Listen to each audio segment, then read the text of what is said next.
marketing.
Kalau sekarang Feby lagi ada di tempat favorit mahasiswa, yaitu perpustakaan.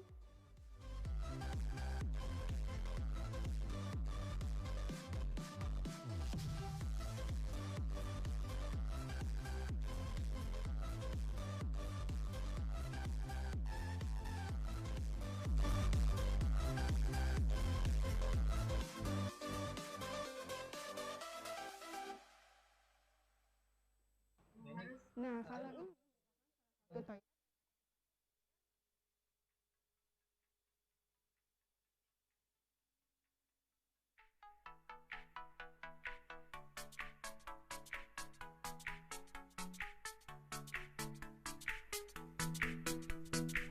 Nah, kalau ini merupakan salah satu kelas yang ada di Universitas Bina Dharma.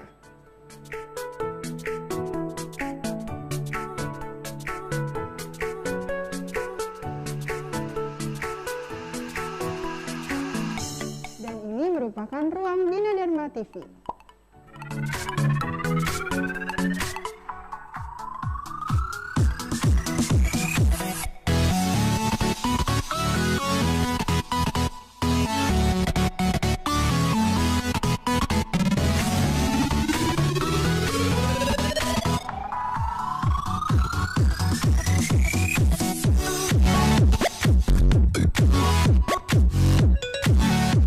Dari lantai 1 kita lanjut ke lantai 6 yuk. Nah, sekarang Feby sudah ada di depan ruangan aula Universitas Bina Dharma.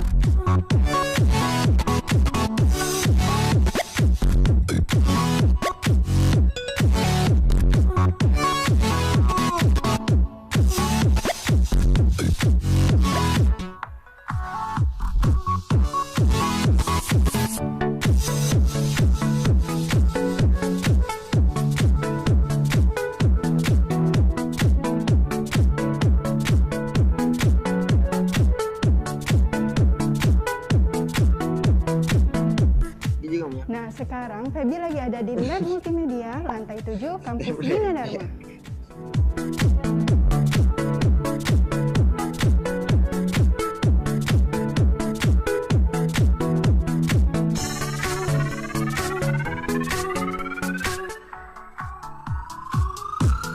Lanjut, lanjut, kita ke Lab IT Governance and E-Governance Kampus Utama Bina Dharma.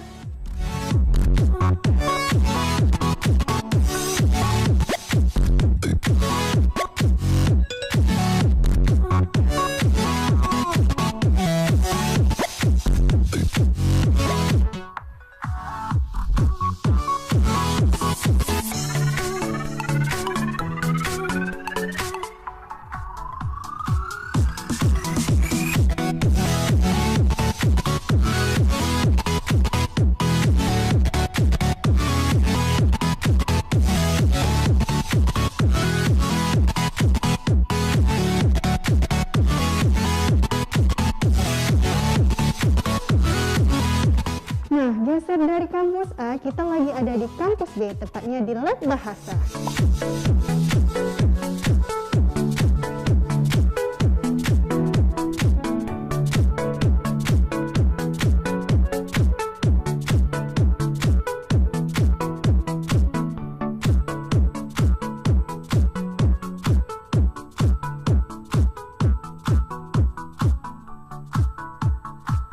Nah, setelah dari kampus A dan kampus B, kita sekarang lagi ada di kampus C. Penasaran sama fasilitas di dalam? Yuk ikutin aku.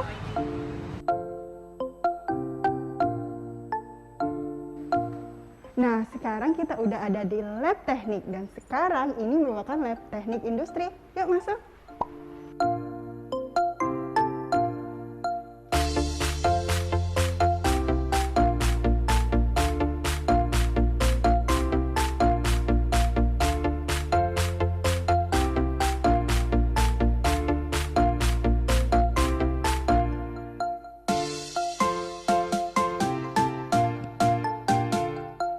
Nah, kalau sekarang ini kita lagi ada di lab teknik elektro.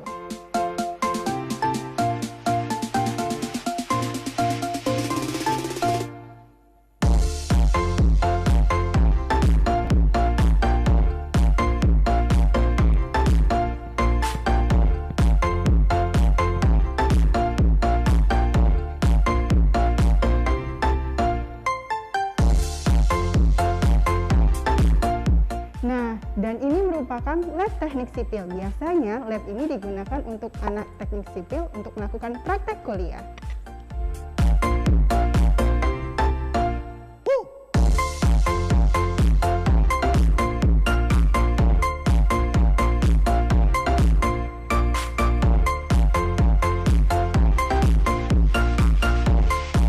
Sekarang kita ke atas yuk.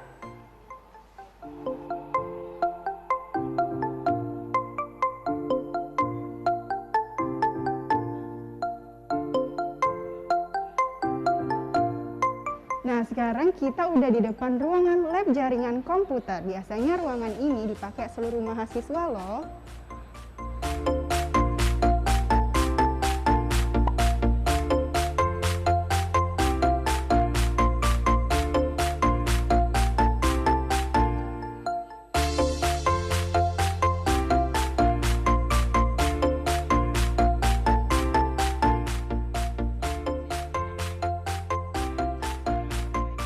Nah, sekarang Feby lagi ada di Lab Networking Academy.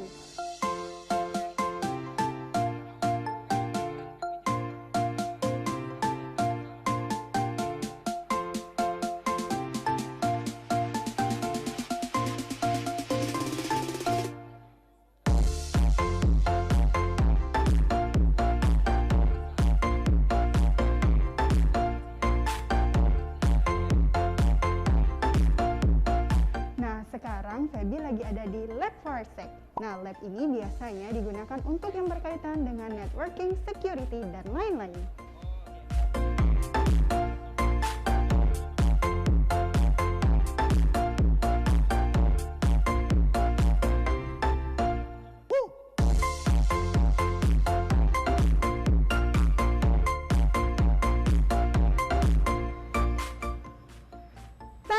Sekarang Feby lagi ada di fasilitas penunjang Bina Dharma, yaitu lapangan voli, basket, dan pentaker.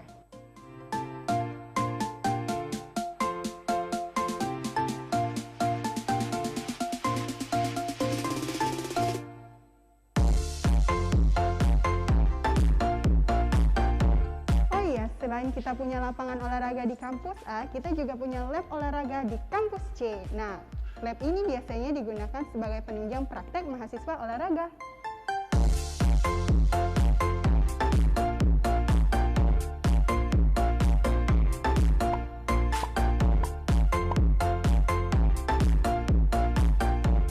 Beralih dari kampus A, B, dan C, Bina Dharma juga punya asrama mahasiswa loh. Penasaran? Yuk masuk!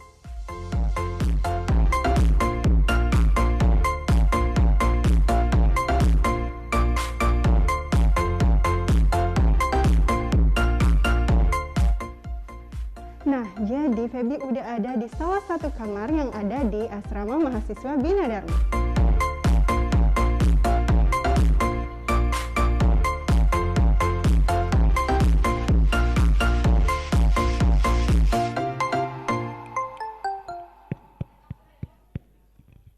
Cek 1, 2, 3.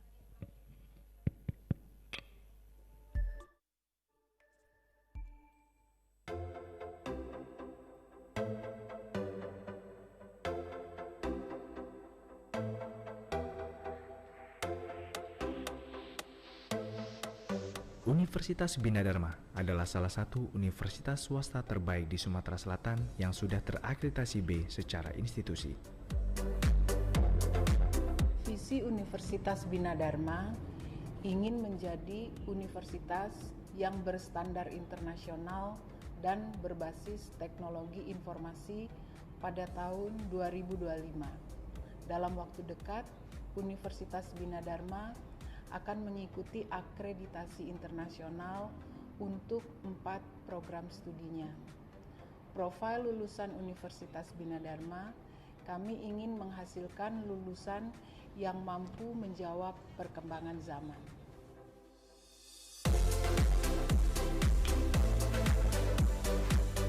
Pada saat ini, Universitas Bina Dharma memiliki program Diploma 3, Diploma 4, dan Strata 1, yaitu Fakultas Ilmu Komputer,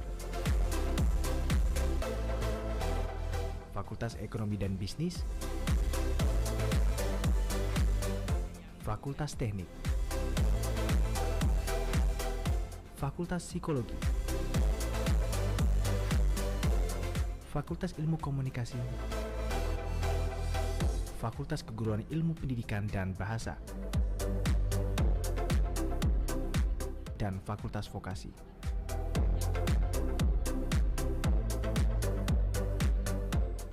Universitas Bina Dharma juga memiliki program pasca sarjana seperti program studi Magister Teknik Informatika, Magister Manajemen, Magister Ilmu Komunikasi, dan Magister Teknik Sipil.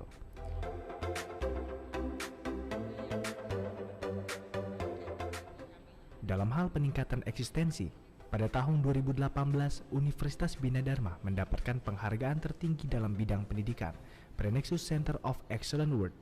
Di tahun yang sama, Universitas Bina Dharma berkesempatan menjadi salah satu universitas pendukung dalam bidang penyiaran pada acara Asian Games yang ke-18 yang diadakan di Jakarta, Palembang. Beragam prestasi yang telah diraih oleh mahasiswa Universitas Bina Dharma, antara lain juara 1 pertandingan badminton antar mahasiswa se-Sumatera Selatan tahun 2018, juara kedua lomba line follower tingkat nasional dalam Pekan Elektro Nasional 2018, pembicara terbaik kedua di debat bahasa Inggris Asian English Olympics, wakil 1 gadis kampus Sumatera Selatan tahun 2019. Dan mahasiswa Universitas Bina Dharma mempersembahkan 9 emas, 7 perunggu dalam ajang kejuaraan Taekwondo Bupati Banyuasin 2019. Dalam pencapaian visi dan misi, Universitas Bina Dharma juga menjalin kerjasama dengan instansi pemerintah dan swasta di Sumatera Selatan. Selain itu, Universitas Bina Dharma juga melakukan kerjasama internasional antara lain Cisco Networking Academy, Microsoft, System Application and Processing, dan Standard Education Agreement (NIIT). Saat ini, Universitas Bina Dharma tidak hanya diminati oleh pelajar lokal, tapi juga pelajar asing. Sejak tahun 2012, Universitas Bina Dharma memiliki mahasiswa asing yang berasal dari berbagai negara, seperti Amerika, Korea Selatan, Laos, India, Meksiko, Bolivia, Filipina, Thailand, Sudan, dan Malawi.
Assalamualaikum warahmatullahi wabarakatuh.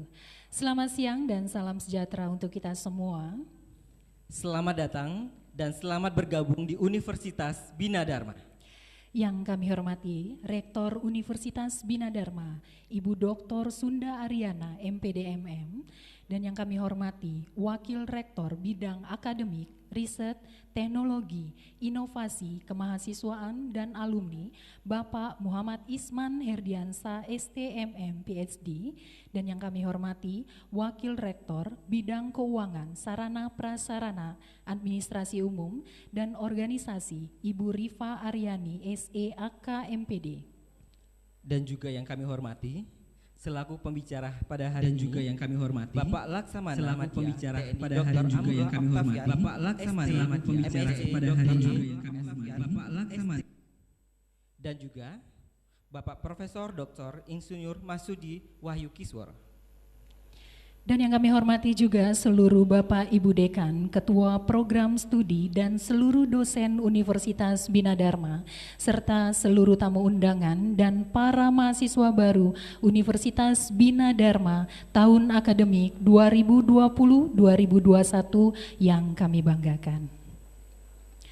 Dengan mengucapkan syukur Alhamdulillah, marilah kita sama-sama memanjatkan puji syukur kehadirat Allah Subhanahu wa Ta'ala yang telah melimpahkan nikmat dan karunia-Nya sehingga kita dapat berkumpul bersama dalam kebahagiaan dan kesehatan, dapat mengikuti acara pembukaan pengenalan kehidupan kampus mahasiswa baru Universitas Bina Dharma tahun akademik 2020-2021, Senin 21 September 2020. Hadirin yang berbahagia, untuk membuka acara pada hari ini, marilah bersama-sama kita melafalkan lafaz basmalah.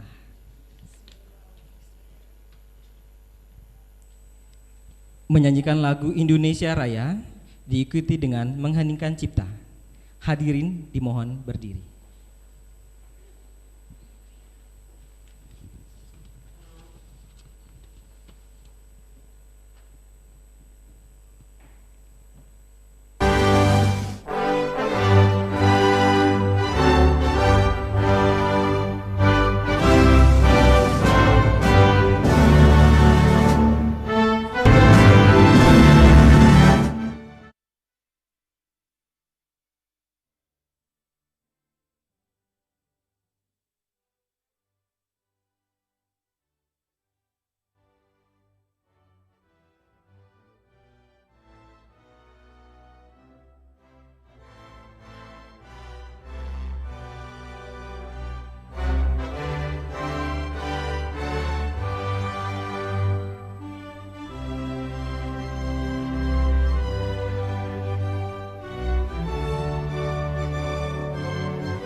dipersilakan duduk kembali.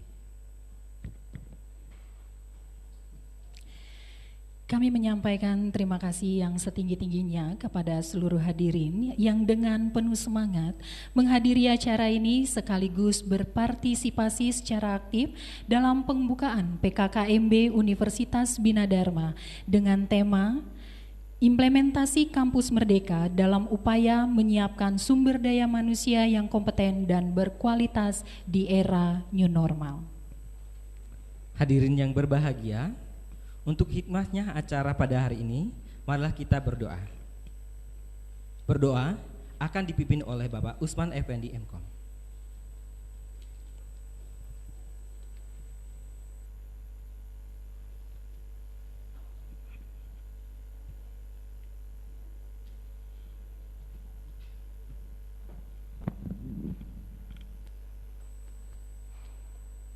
Assalamualaikum warahmatullahi wabarakatuh. Marilah kita berdoa bersama-sama agar acara kita hari ini mendapatkan berkah dari Allah Subhanahu wa taala. A'udzubillahi minasyaitonirrajim. Bismillahirrahmanirrahim. Hamdan syakiran hamdan na'iman ni'amahu wa ikafi mazidah. Ya Rabbana lakal hamdu kama yanbaghi li jalikal karim wa azimi sultanik. Allahumma shalli ala sayyidina Muhammad wa ala ali Muhammad. Allahumma nas'aluka salamatan fid din wa afiatan fil jasad wa ziyatan fil ilmi wa barakatan fil rizqi wa taubatan qabla al maut wa rahmatan indal maut wa maghfiratan ba'dal maut. Allahumma hawwin alaina fi syikaratil maut wa najatan minan nari wal afwa inal hisab. Ya Allah, ya Tuhan kami, hari ini kami berkumpul dalam rangka acara pengenalan kehidupan kampus bagi mahasiswa baru. Karena ya Allah, lancarkanlah acara kami, berkahilah, penuhilah pertemuan ini dengan kebaikan dari awal hingga akhir acara ini. Ya Allah yang Tuhan yang Maha Penyayang, anugerahkanlah kepada mahasiswa baru kekuatan ketabahan ketika mereka menghadapi hambatan dan cobaan. Bentangkanlah jalan kemudahan dan dalam menaungi kehidupan ini. Jadikanlah mereka insan yang berani, cendekia dan mandiri. Ya Allah, ya Tuhan kami yang Maha Bijaksana, sesungguhnya kami mohon kepadamu ilmu yang bermanfaat, amal perbuatan yang diterima, rizki yang lapang, serta dekatkanlah kami kepada perilaku yang terpuji, serta jauhkanlah kami dari perbuatan yang keji. Ya Allah, ya Tuhan kami, jadikanlah ilmu yang kami dapatkan di kampus ini nanti ilmu yang bermanfaat, serta ajarkan kepada kami apa yang belum kami ketahui. Tunjukkanlah kepada kami kebenaran sehingga kami dapat mengikutinya, dan tunjukkanlah kepada kami keburukan sehingga kami dapat menjauhinya. Ya Allah, ya Tuhan yang Maha Pengasih, sesuai dengan janji-Mu bahwa orang-orang yang berilmu bertawaduk serta berserah diri kepadamu akan diangkat derajatnya di sisimu beberapa derajat. Untuk itu ya Allah, jadilah kami yang mengikuti acara ini orang-orang yang berilmu, tawaduk serta berserah diri kepadamu, sehingga kami tergolong orang-orang yang diangkat derajatnya.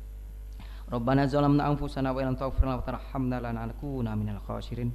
Rabbana atina fid dunya hasanah wa fil akhirati hasanah wa qina azabannar. Subhana rabbika rabbil izzati amma yasifun wa salamun alal mursalin walhamdulillahi rabbil alamin. Wassalamualaikum warahmatullahi wabarakatuh. Amin, amin, amin ya robbal alamin. Semoga acara yang kita lakukan pada hari ini mendapatkan rahmat dari Allah Subhanahu wa taala. Selanjutnya, laporan Ketua Panitia PKKMB Universitas Bina Dharma yang akan disampaikan oleh Bapak Nopri Hadinata MKom. Kepada Bapak Nopri kami persilakan.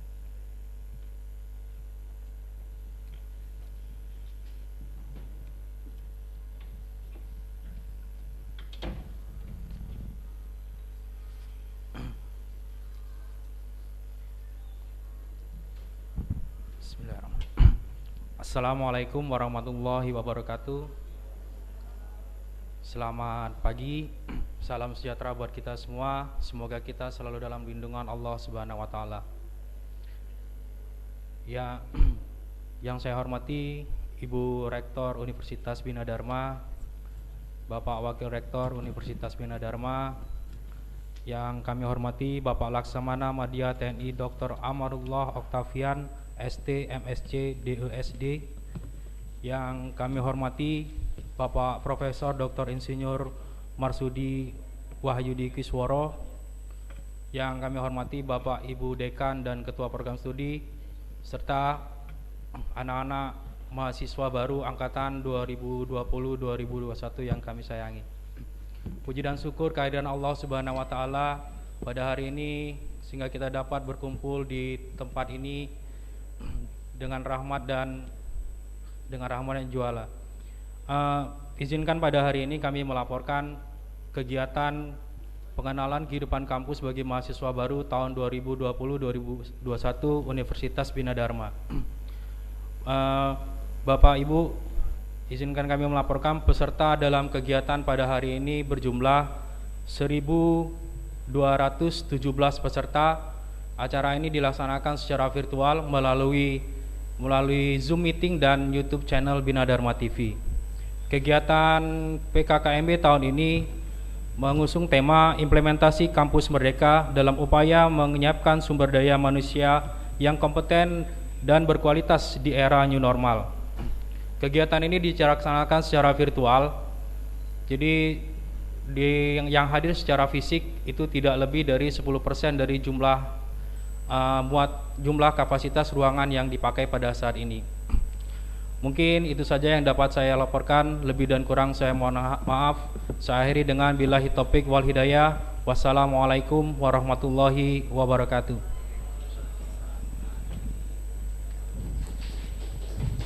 Baik, Pak Ferry, sebagai informasi tadi dari Ketua Panitia PKKMB, kurang lebih ada 1.200 mahasiswa baru Universitas Bina Dharma yang sudah bergabung bersama kita melalui Zoom, ya, dan juga ada yang nonton langsung di YouTube channelnya BTV. Bina Dharma TV, ya. Dan bisa jadi yang menyaksikan lebih dari itu, karena mahasiswa kita lebih dari 6.000 jumlahnya. Baik, dan juga mungkin ada orang tua yang juga ikut menyaksikan kuliah perdana Universitas Bina Dharma pada siang hari ini. Nah, sebagai informasi, kita mau menginformasikan teknis hadiah. Kita harus informasikan bahwa menyaksikan acara pada hari ini harus sampai selesai karena ada hadiah, banyak sekali hadiah yang kita berikan. Hadiahnya ada 6 smartphone yang sudah disediakan oleh untuk mahasiswa baru yang smart pastinya. Benar sekali. Dan juga ada merchandise yang lainnya. Salah satunya adalah voucher kuota dan juga pulsa. Banyak sekali hadiah-hadiah yang telah disiapkan oleh panitia untuk adik-adik kita, mungkin kakak-kakak juga ya, karena ada juga mahasiswa program pasca sarjana yang sudah bergabung bersama kita. Nah, hadiah utama ini ada smartphone 6 6 smartphone ini dengan nanti teknisnya mengikuti acara sampai habis. Ada 3 pemateri dan salah satunya dari Rektor Universitas Bina Dharma. Selesai materi disampaikan ada pertanyaan. Ada pertanyaan yang diberikan, jadi silahkan dijawab dengan benar dan kita akan memilih 3 terbaik dan juga 1 terbaik untuk mendapatkan hadiah smartphone dari Universitas Bina Dharma. Baik, cara menjawabnya gimana nih Pak Ferry? Menjawabnya kalau yang mengikuti via Zoom bisa chat di kolom komentar menjawab pertanyaannya. Yang via YouTube juga bisa berhak mendapatkan hadiah yang sama dengan memberikan kata mutiara, dan kalau ada pertanyaan boleh juga menjawab di kolom komentar di akun YouTube Bina Dharma TV. Nah, kalau untuk di Zoom meeting itu bisa juga kasih kata mutiara? Kalau kata mutiara boleh juga dong. Tetapi kalau takut nanti jawabannya tertutup, lebih baik di saat menjawab langsung di kolom komentar. Karena kita yakin sekali ya mahasiswa Universitas Bina Dharma ini memiliki talenta untuk merangkai kata-kata yang indah. Kata-kata yang indah, masih muda-muda, pastinya kalau mau bikin baper-baperan itu sudah juara pastinya. Tapi kata mutiaranya harus berhubungan dengan Universitas Bina Dharma ya. Dan kata mutiaranya juga harus original, tidak boleh copy paste dari yang lain. Harus original. Dan juga nanti akan diplagiat. Nanti jangan sampai nanti ada yang plagiat kata mutiara yang sudah ada. Baik, acara pada hari ini berdasarkan anjuran dan instruksi dari Kementerian Pendidikan dan Kebudayaan Republik Indonesia. Untuk itu, malah kita dengarkan sambutan dari Menteri Pendidikan dan Kebudayaan Republik Indonesia.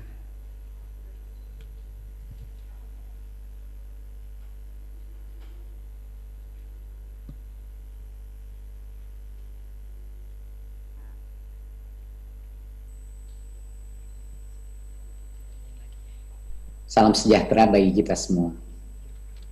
Para pimpinan perguruan tinggi seluruh Indonesia yang saya hormati, adik-adik mahasiswa yang saya cintai, Viva mahasiswa. Syukur alhamdulillah di kesempatan ini saya dapat menyapa Bapak, Ibu, dan adik-adik mahasiswa, semua meskipun secara daring. Salam sehat dan bahagia. Kita masih terus berjuang di tengah pandemi COVID-19. Namun di sisi lain, pandemi memberikan banyak hikmah pembelajaran bagi kita semua. Metode pembelajaran berbasis teknologi, termasuk pembelajaran secara daring, menjadi suatu hal yang harus kita adaptasikan dan kembangkan, seiring dengan dinamika adaptasi kurikulum yang perlu dilakukan oleh tiap perguruan tinggi. Kondisi ini diharapkan dapat memicu kreativitas dan inovasi semua pihak, di samping menguatkan implementasi adaptasi kebiasaan baru. Adik-adikku mahasiswa baru se-Indonesia, menjadi mahasiswa artinya memasuki fase kehidupan baru, membentuk jati diri sebagai manusia seutuhnya melalui pendidikan tinggi. Meneruskan pembelajaran dari Ki Hajar Dewantoro, paradigma pendidikan seharusnya berpulang pada kemerdekaan dan kemandirian pelaku pelajar untuk mendapatkan nilai dan tujuan hidup sebagai manusia seutuhnya yang bermanfaat bagi keluarga, masyarakat, dan bangsa. Filosofi tersebut mendasari transformasi kebijakan Kemdikbud Merdeka Belajar, terutama Kampus Merdeka, yang memerdekakan unit pendidikan untuk meningkatkan budaya pembelajaran dan inovasi, yang juga memantik growth mindset bagi generasi penerus bangsa. Perguruan tinggi didorong untuk lebih adaptif dalam melakukan transformasi kurikulum, sesuai kebutuhan nasional dan kebutuhan global, serta disesuaikan dengan karakteristik generasi mahasiswa Indonesia. Di masa lalu mahasiswa tidak memiliki fleksibilitas di dalam belajar. Semua kegiatan belajar dimaknai kegiatan secara klasikal dengan satuan kredit semester, sehingga kegiatan-kegiatan yang dilakukan mahasiswa di luar kampus, di luar ruang kuliah, di luar lecture, tidak bisa diakui sebagai pembelajaran. Saat ini SKS diartikan dalam jam berkegiatan, sehingga ada fleksibilitas bagi mahasiswa dalam menuntut ilmu, baik secara perkuliahan maupun kegiatan lainnya seperti magang, mengajar di desa, dan lain sebagainya. Berbagai kegiatan di luar kampus ini diharapkan dapat meningkatkan kompetensi mahasiswa untuk memberikan solusi atas permasalahan real yang dihadapi masyarakat. Kampus Merdeka mendorong kita semua menjadi pelajar sepanjang hayat. Kehausan untuk terus belajar, menggali bakat sesuai minat, dan meningkatkan keunggulan kompetensi di era baru pendidikan tinggi.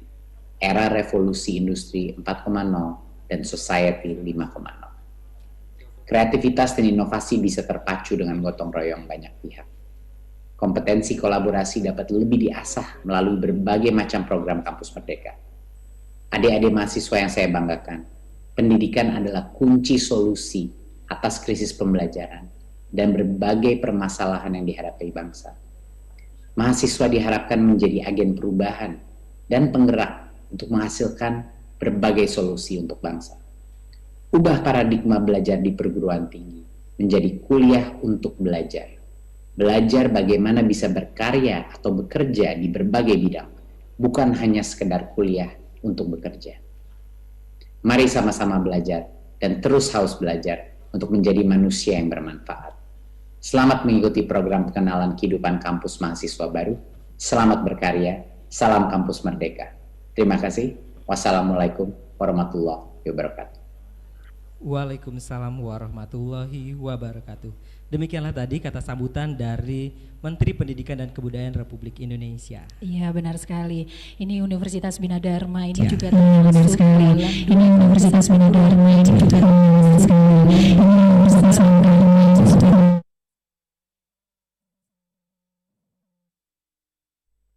Ya, benar sekali. Tadi Bapak Menteri atau Mas Menteri biasanya kita sapa dengan akrab menyatakan bahwa kita akan menerapkan Kampus Merdeka. Nah, Universitas Bina Dharma telah mulai menerapkan Kampus Merdeka dan menjadi 20 besar nasional kampus yang menerapkan Kampus Merdeka di Indonesia. Oke.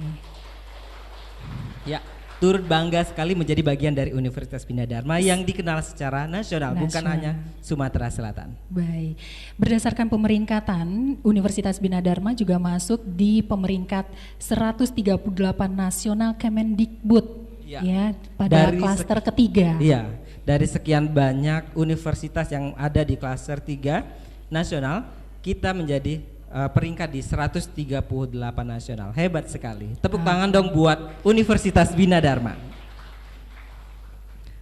Baik Bu, sebagai simbol bahwa diterimanya mahasiswa baru Universitas Bina Dharma, untuk itu kita saksikan penyerahan daftar mahasiswa baru dari manajer marketing Universitas Bina Dharma yang akan disampaikan ke Bapak Wakil Rektor Bidang Artika Universitas Bina Dharma.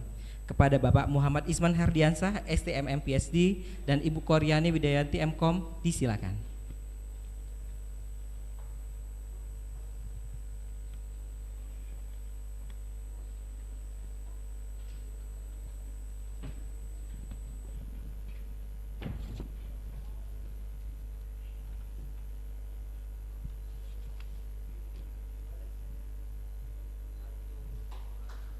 Tepuk tangan dong sekali lagi buat Universitas Bina Dharma.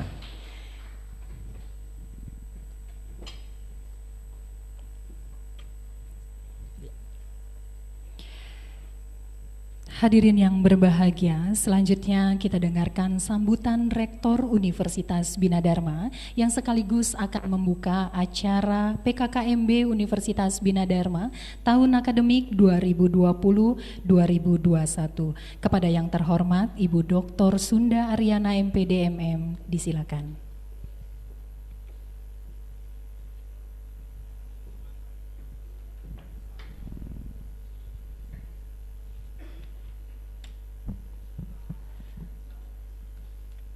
Bismillahirrahmanirrahim. Yang saya hormati Bapak Laksamana Madya TNI, Dr. Amarullah Octavian ST, Master of Science, DESD, sebagai Rektor Universitas Pertahanan Indonesia. Yang saya hormati Bapak Profesor Dr. Insinyur Dr.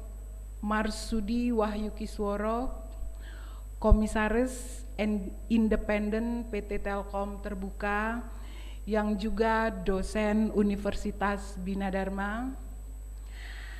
Yang saya hormati pemimpin cabang Bank Sumsel Babel beserta staf dan jajarannya.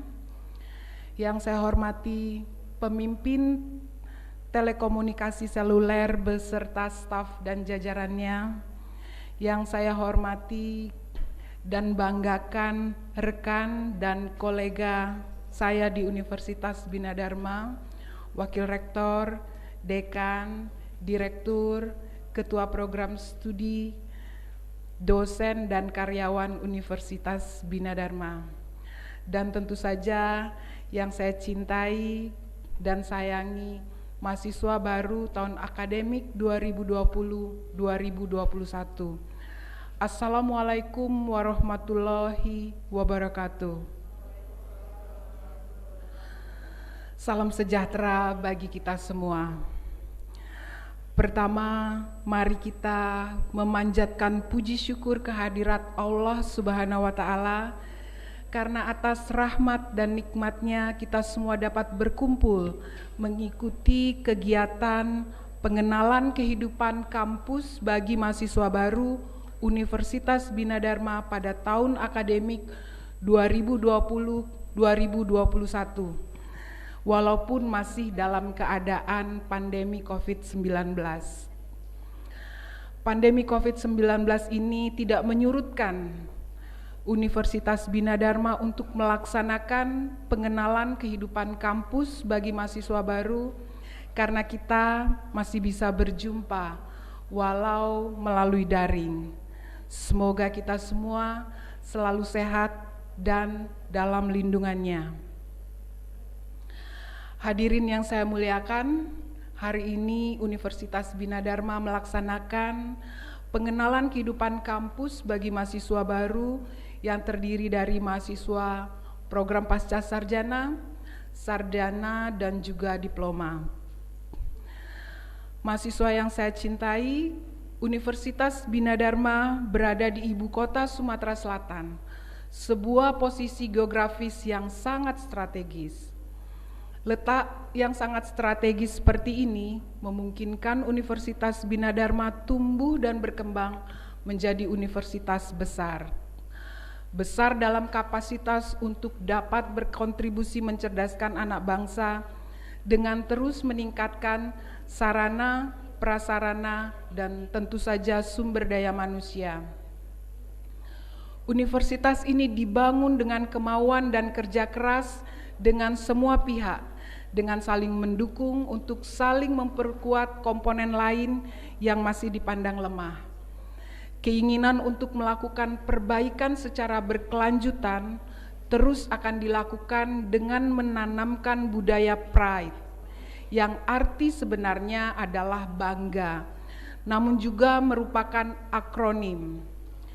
P untuk persisten atau tangguh, di mana kami menanamkan budaya untuk tidak mudah menyerah kepada seluruh sivitas akademika Universitas Bina Dharma.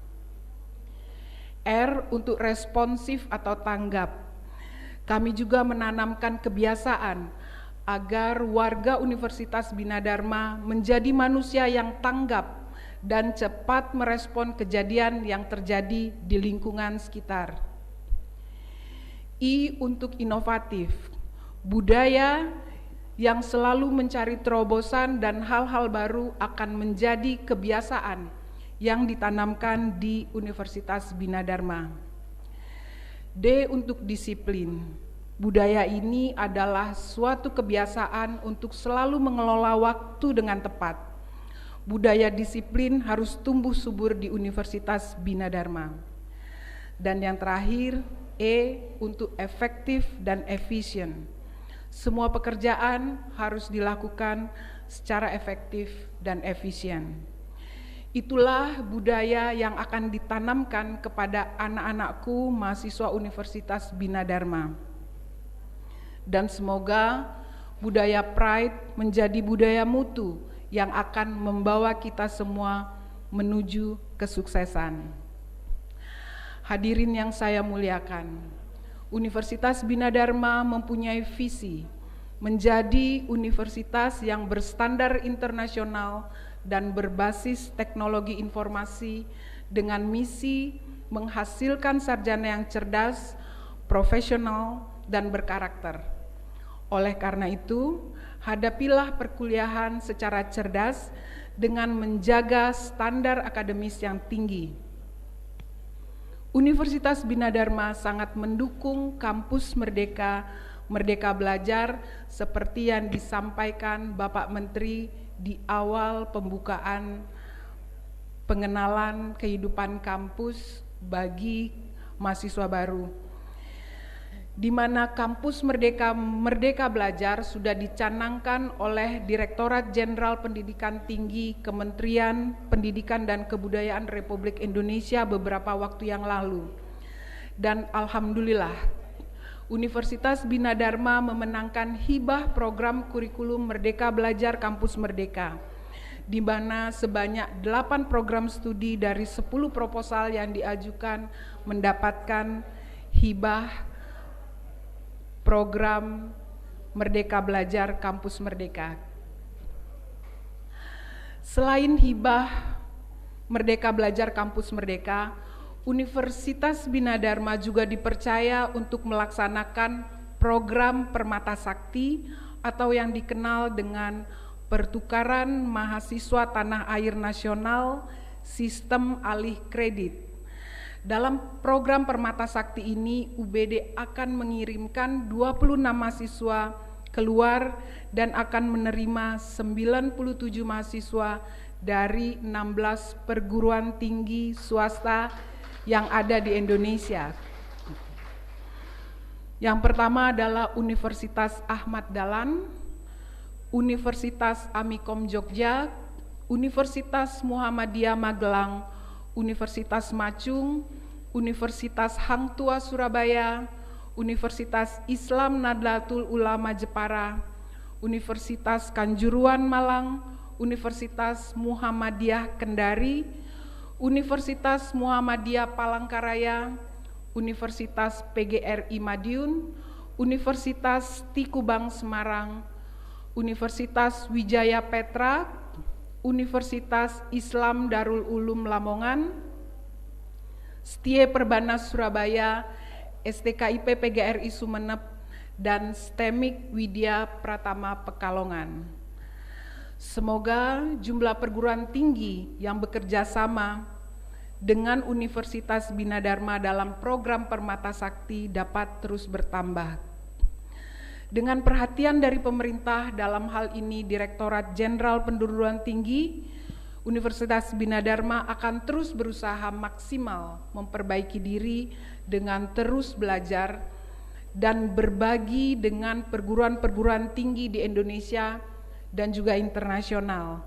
Salah satunya Universitas Bina Dharma akan bekerja sama dengan Universitas Pertahanan, khususnya untuk mata kuliah Pancasila, yang kami yakin Universitas Pertahanan memiliki sumber daya manusia yang mumpuni untuk memperkuat tumbuhnya jiwa Pancasila dan bela negara pada diri mahasiswa Universitas Bina Dharma. Jiwa Pancasila dan bela negara tidak kalah pentingnya dalam tatanan akademi dalam keadaan new normal di tengah situasi pandemi COVID-19.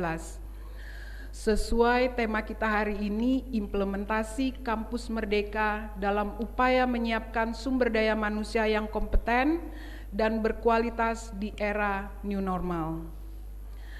Dalam rangka pendidikan karakter, dalam dunia pendidikan inilah kami mengundang tokoh-tokoh penting sebagai pembicara, yaitu alumni Lemhanas, yang kebetulan saya satu angkatan dengan beliau di Lemhanas pada tahun 2016.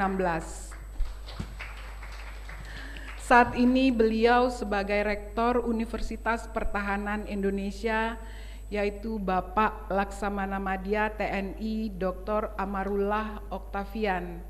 Terima kasih banyak Pak sudah berkenan bergabung bersama kami. Dan selanjutnya sebagai pembicara yang kedua pada hari ini, kita juga mengundang tokoh nasional.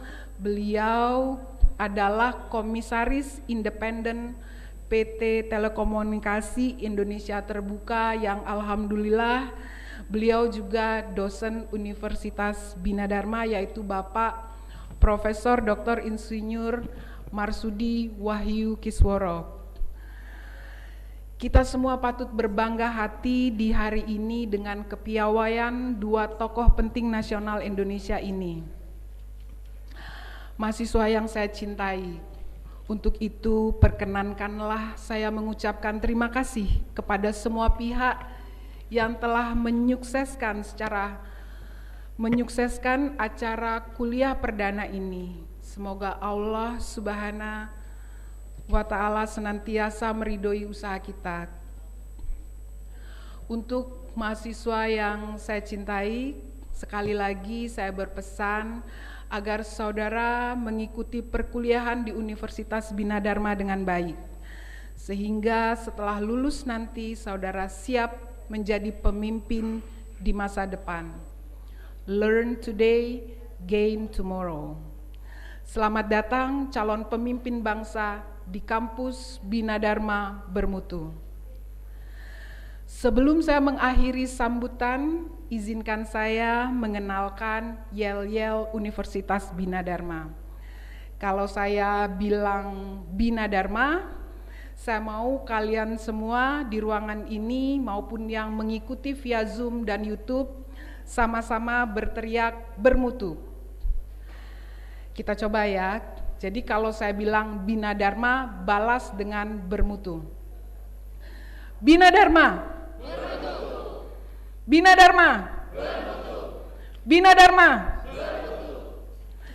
Dengan mengucapkan Bismillahirrahmanirrahim, pengenalan kehidupan kampus bagi mahasiswa Bina Dharma, dengan resmi saya nyatakan dibuka.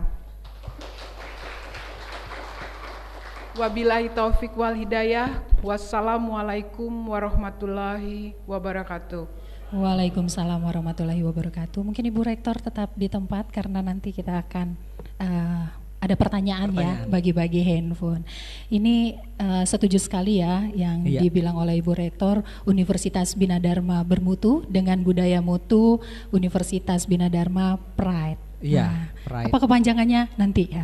Iya, bisa jadi nanti pertanyaannya siapa tahu. Iya, karena setelah ini Ibu Rektor akan memberikan pertanyaan yang hadiahnya berupa smartphone untuk seluruh peserta PKKMB 2020-2021. Oke, selain pidato rektor tadi yang sekaligus telah membuka acara PKKMB Universitas Bina Dharma 2020-2021, artinya bagi-bagi hadiah ini sudah kita mulai. Boleh Ibu Rektor langsung saja. Baik. Tadi di dalam kata sambutan saya sudah mengenalkan budaya mutu Pride sebagai akronim. Bina Dharma juga mempunyai tagline bermutu sebagai akronim. Pertanyaannya, apa akronim bermutu? Dan sebagai mahasiswa Universitas Bina Dharma, bagaimana anak-anakku semua memaknai kata bermutu dalam proses pembelajaran selama kuliah di Universitas Bina Dharma? Oke, itu tadi pertanyaannya dari Ibu Rektor. Mau handphone silahkan dijawab sekarang di chat room di Zoom kita ataupun di chat room di kolom komentar di akun YouTube Bina Dharma TV. Oke, kami ucapkan terima kasih banyak Ibu Rektor Rektor, atas silakan kembali pertanyaan dan juga tadi kata sambutan. Oke, ini kita ingatkan sekali lagi ya kepada seluruh mahasiswa baru. Ini khususnya untuk mahasiswa baru Universitas Bina Dharma tahun akademik 2020. Oke, nah yang boleh mendapatkan handphone untuk sesi yang pertama ini menjawab pertanyaan dari Ibu Rektor. Pertanyaan apa tadi? Akronim dari kata bermutu. Dan apa maknanya? Implementasi maknanya dalam nanti ketika kita menjalankan perkuliahan. Oke, silakan dijawab di chat roomnya Zoom Universitas Bina Dharma pada acara siang hari ini, atau juga menjawab di YouTube channelnya Bina Dharma TV. Nanti jawaban yang terbaik akan mendapatkan 1 buah handphone. Oke. Baik. Selain itu kita juga ada door prize nantinya yang kita akan undi dari Fishball. Jadi seluruh mahasiswa baru Universitas Bina Dharma kita sudah data. Kita punya datanya, langsung bagi-bagi door prize juga juga. Ini door prize-nya lumayan banyak ya, yang akan kita bagikan kepada seluruh mahasiswa baru Universitas Bina Dharma. Di Fishball ini ada nama dan NIM ya. Ini khusus mahasiswa Bina Dharma yang telah mengikuti acara pada siang hari ini. Oke, maka dari langsung itu, saja. Iya, langsung saja boleh. Silakan Pak Ferry langsung ya, ambil 11 lembar kertas. Oke.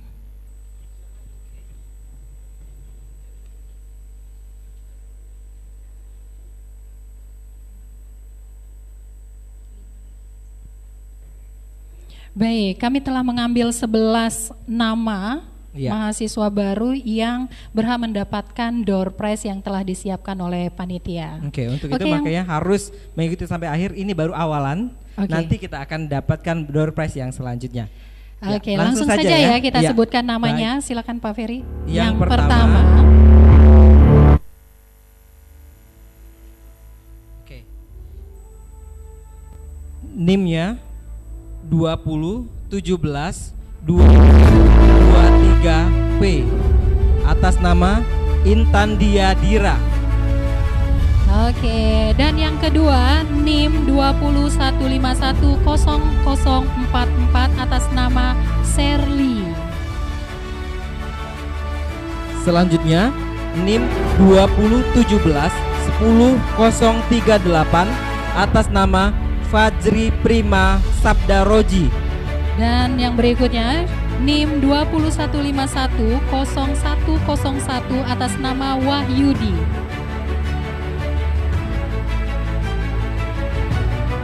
Selanjutnya NIM 2015-20021 atas nama Novi Ramadhani. Berikutnya 21210002 atas nama Dwi Pangga Adeta. Selanjutnya NIM 2014-20069 atas nama M. Fahrial. NIM 21910023 atas nama Azahra Salsabila. Selanjutnya NIM 2019-10024 atas nama Harvey YR. Dan yang ke-10 dengan NIM 21520025 atas nama Rizka Amelia. Terakhir 2014-10020P atas nama Melin Ayustina. Baik, inilah 11 nama yang beruntung kepada mahasiswa baru. Nanti setelah acara ini panitia akan langsung menghubungi nama-nama yang telah disebutkan tadi untuk mendapatkan merchandise dari Universitas Bina Dharma. Ya, dan pastikan nomor yang ada di data itu nomor yang aktif, karena nanti kita akan menghubungi via telepon atau WhatsApp. Baik. Ya, selanjutnya kita ke acara selanjutnya, yaitu penyematan jaket alma mater Universitas Bina Dharma. Yang pertama kami panggilkan dari Fakultas Vokasi. Baik, pemakaian jaket alma mater Universitas Bina Dharma secara simbolis yang akan diwakili oleh mahasiswa baru perwakilan dari masing-masing program studi yang telah hadir bersama kita. Yang pertama yaitu dari Fakultas Vokasi, program studi Teknik Komputer, Manajemen Informatika, Komputerisasi Akuntansi, Administrasi Bisnis, Manajemen Perusahaan, dan Pengelolaan Perhotelan yang akan diberikan langsung oleh Dekan Fakultas Vokasi kepada Bapak Rabin Ibnu Zainal, PSD. Kami persilakan untuk menyerahkan jaket secara langsung kepada perwakilan mahasiswa Universitas Bina Dharma. Oke, langsung nanti dipakai sendiri. Oke, silakan Pak lanjut ke program studi yang lain yang telah hadir bersama kita. Ini perwakilan dari masing-masing program studi yang akan memakai jaket alma mater secara simbolis. Ini menandakan bahwa mahasiswa baru Universitas Bina Dharma ini sudah resmi menjadi mahasiswa Universitas Bina Dharma tahun akademik 2020. Jadi jaket alma mater ini adalah suatu kebanggaan dan juga identitas kita sebagai mahasiswa Universitas Bina Dharma. Baik, kami persilakan untuk perwakilan dari mahasiswa Fakultas Vokasi untuk memakai jaket alma mater. Ini warna Universitas Bina Dharma warna biru. Warna biru, identik dengan Universitas Bina Dharma. Baik, dan bersiap-siap juga kami ucapkan terima kasih kepada mahasiswa perwakilan. Silakan kembali ke tempat. Dan juga selanjutnya ini dari Fakultas Ilmu Komputer, program studi Sistem Informasi dan program studi Teknik Informatika. Dan juga dilanjutkan dengan Fakultas Ekonomi dan Bisnis, program studi Manajemen dan program studi Akuntansi, dan juga Fakultas Psikologi. Baik, ini juga perwakilan dari 5 program studi yang akan menerima jaket alma mater secara simbolis kepada Dekan Fakultas Ilmu Komputer untuk menyerahkan jaket, dan juga Dekan Fakultas Ekonomi karena berhalangan hadir jadi diwakilkan.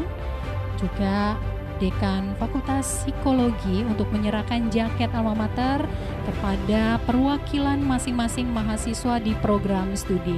Fakultas Ilmu Komputer ini ada 2 program studi program studi Sistem Informasi dan program studi Teknik Informatika. Dan hebatnya akreditasinya terbaik terbaik, akreditasi terbaik. Oke. Dan juga Fakultas Ekonomi dan Bisnis. Juga ada 2 program studi manajemen dan program studi akuntansi. Ya. Dan juga ada dari Fakultas Psikologi. Kita ada 1 program studi yaitu psikologi. Oke, silakan memakai jaket alma mater. Baik, itu tanda terima kasih, Bapak. terima kasih dan salam kenal, selamat datang. Kami ucapkan terima kasih kepada perwakilan mahasiswa untuk kembali ke tempat duduknya. Dilanjutkan dengan Fakultas Teknik dan Fakultas Keguruan, Ilmu Pendidikan dan Bahasa serta Fakultas Ilmu Komunikasi. Kepada perwakilan dari mahasiswa program studi Teknik Sipil, Teknik Elektro, dan Teknik Industri, serta Fakultas Keguruan, Ilmu Pendidikan dan Bahasa. Ini ada program studi Bahasa Indonesia, Pendidikan Olahraga dan juga Sastra Inggris, dan program studi Ilmu Komunikasi. Kepada Dekan Fakultas Teknik, kami persilakan untuk lebih dulu menyerahkan jaket alma mater secara simbolis kepada perwakilan mahasiswa program studi Teknik Sipil, program studi Teknik Elektro, dan program studi Teknik Industri. Bersiap-siap juga untuk Dekan Fakultas Keguruan, Ilmu Pendidikan dan Bahasa untuk menyerahkan jaket alma mater secara simbolis kepada perwakilan mahasiswa program studi Bahasa Indonesia, Sastra Inggris, dan Pendidikan Olahraga. Ini merupakan kebanggaan mahasiswa memiliki jaket alma mater. Ya. Saya ingat dulu kalau mendapat jaket alma mater, kalau mau kuliah mau dipakai terus ya. Mau dipakai terus. Iya. Kalau ada acara-acara penting harus wajib dipakai. Ini simbol ya, simbol kebesaran. Kalau biru-biru, wah, Universitas Bina Dharma. Nanti kalau di akhir setelah menyelesaikan studinya ada lagi baju kebesaran. Baju kebesaran kita. Ya, baju toga. Sudah. Iya.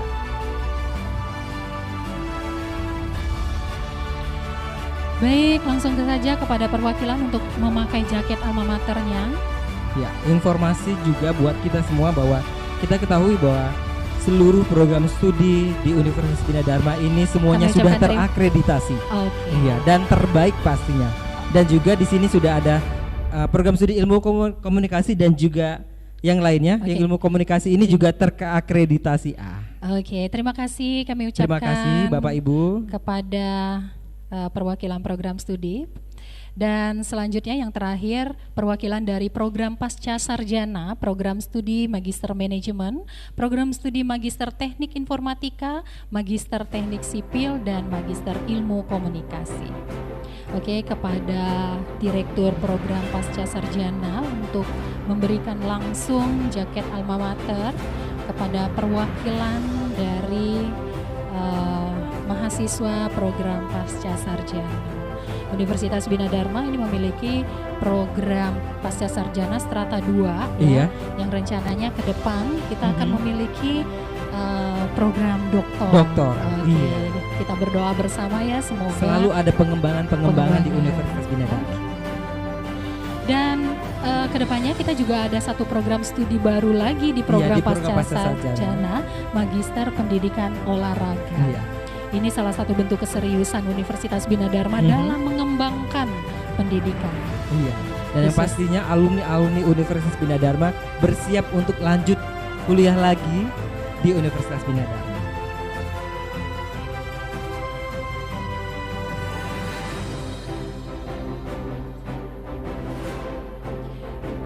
Baik.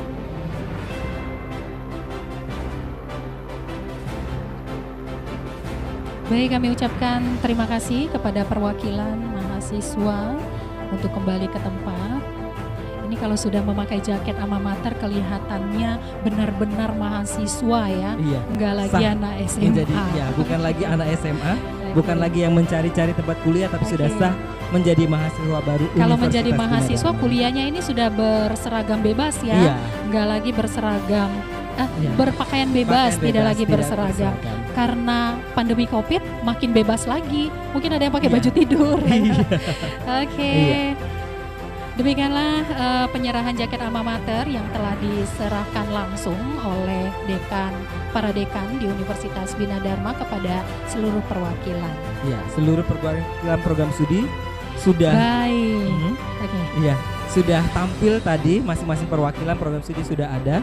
Selanjutnya kita menuju ke acara selanjutnya. Selain jaket alma mater mahasiswa Universitas Bina Dharma, juga akan mendapatkan kartu tanda mahasiswa sebagai identitas mahasiswa. Kalau mahasiswa selain ada bajunya, SIM-nya ya.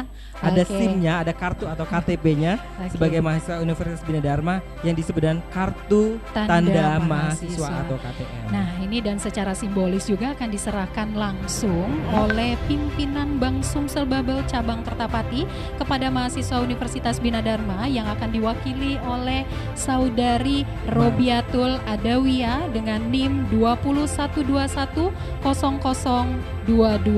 Ini dari program studi manajemen informatika. Iya.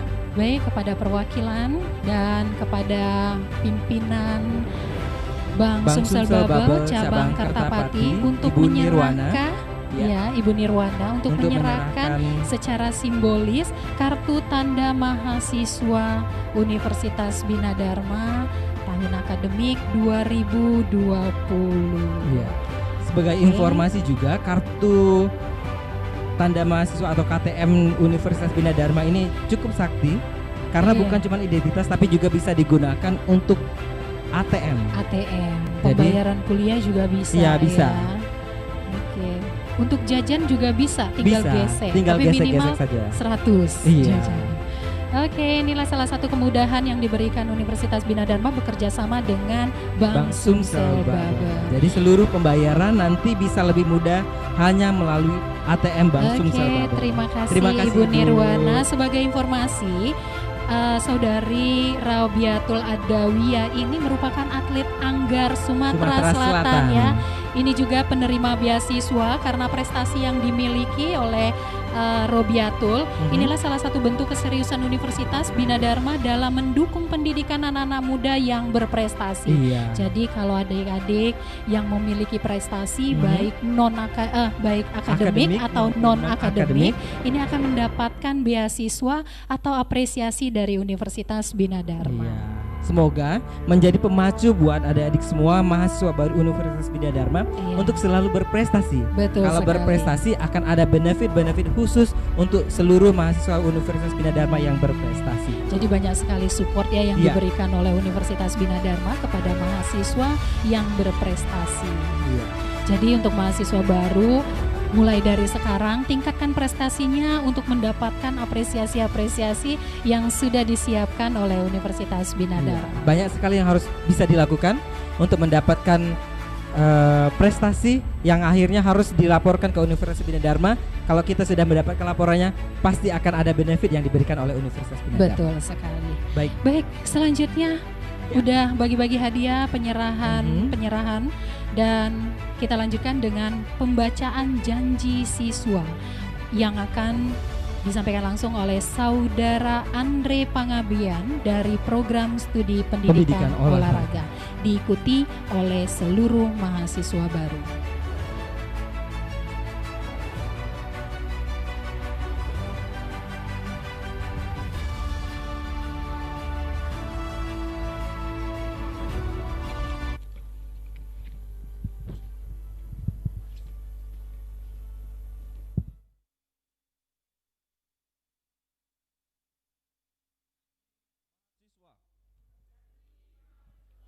Universitas Bina Dharma. Kami, mahasiswa Universitas Bina Dharma berjanji. 1. Bertakwa kepada Tuhan Yang Maha Esa. 2. Adalah unsur sivitas akademika yang senantiasa setia, taat dan menjunjung tinggi martabat alma mater. 3. Selalu menghormati dosen sebagai pembimbing dalam menuntut ilmu. 4. Senantiasa memupuk persatuan kesatuan dan kesetiakawanan sesama warga kampus berdasarkan atas asas kekeluargaan.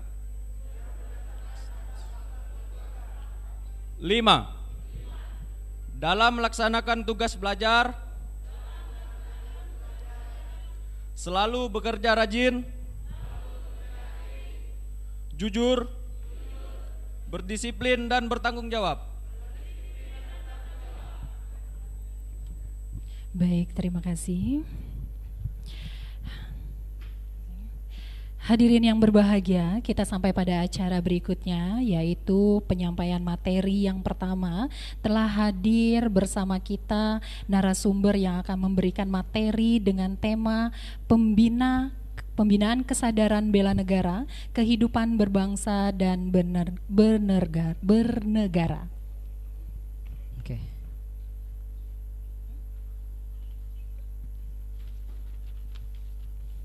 Baik, untuk itu kita sambut pembicara kita yang pertama, Bapak Laksamana Madya TNI Dr. Amrullah Oktavian, ST MSc DESD.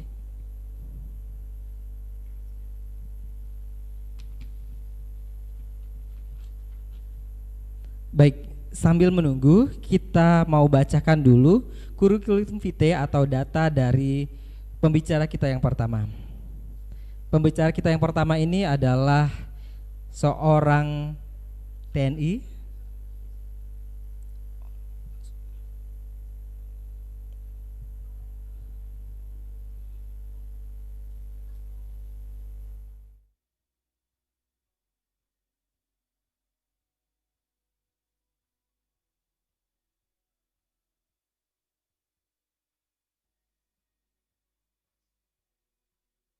Pertama-tama ingin saya ucapkan juga salam dari Universitas Pertahanan, dan juga ini merupakan suatu kesempatan nantinya bagi kami selaku pribadi untuk melaksanakan kerjasama dengan Universitas Bina Dharma. Untuk selanjutnya, izinkanlah saya untuk menyampaikan materi yang ingin disampaikan di sini terkait dengan kesadaran bela negara dan 4 pilar kebangsaan Indonesia. Ini disampaikan dalam materi pengenalan kehidupan kampus PKKMB Universitas Bina Dharma. Dapat saya sampaikan di sini kepada Ibu Rektor dan seluruh mahasiswa Universitas Bina Dharma, saya menyampaikan untuk salam perkenalan.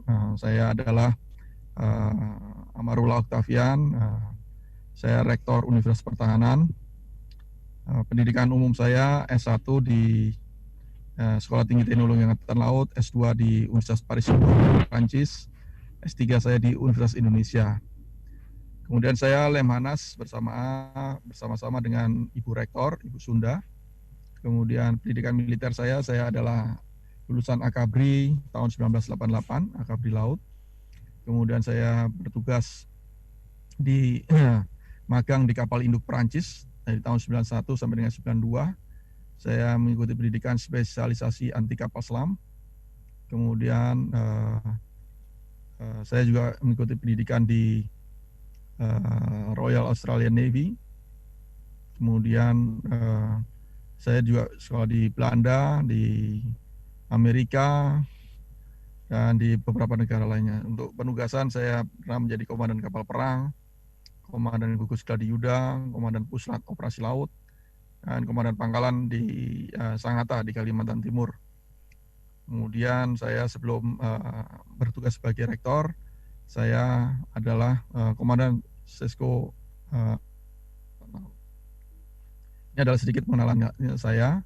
Dan sesuai dengan materi yang disampaikan tadi, maka ini adalah beberapa buku referensi yang saya gunakan dalam menyiapkan paparan kali ini. Yaitu buku-buku terkait dengan wawasan kebangsaan Negara Kesatuan Republik Indonesia, buku Jiwa Patriotisme, Pembelajaran Pancasila, Pendidikan Pancasila.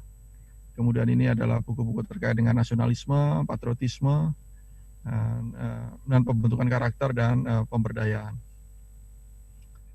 Sebagai pendahuluan dapat saya sampaikan di sini, karena materinya ini terkait dengan bela negara, maka bela negara ini adalah sikap dan perilaku warga negara yang dijiwai kecintaannya kepada Negara Kesatuan Republik Indonesia dan undang-undang berdasarkan Pancasila dan Undang-Undang Dasar Negara Republik Indonesia tahun 1945 dalam menjalin kehidupan bangsa dan negara seutuhnya.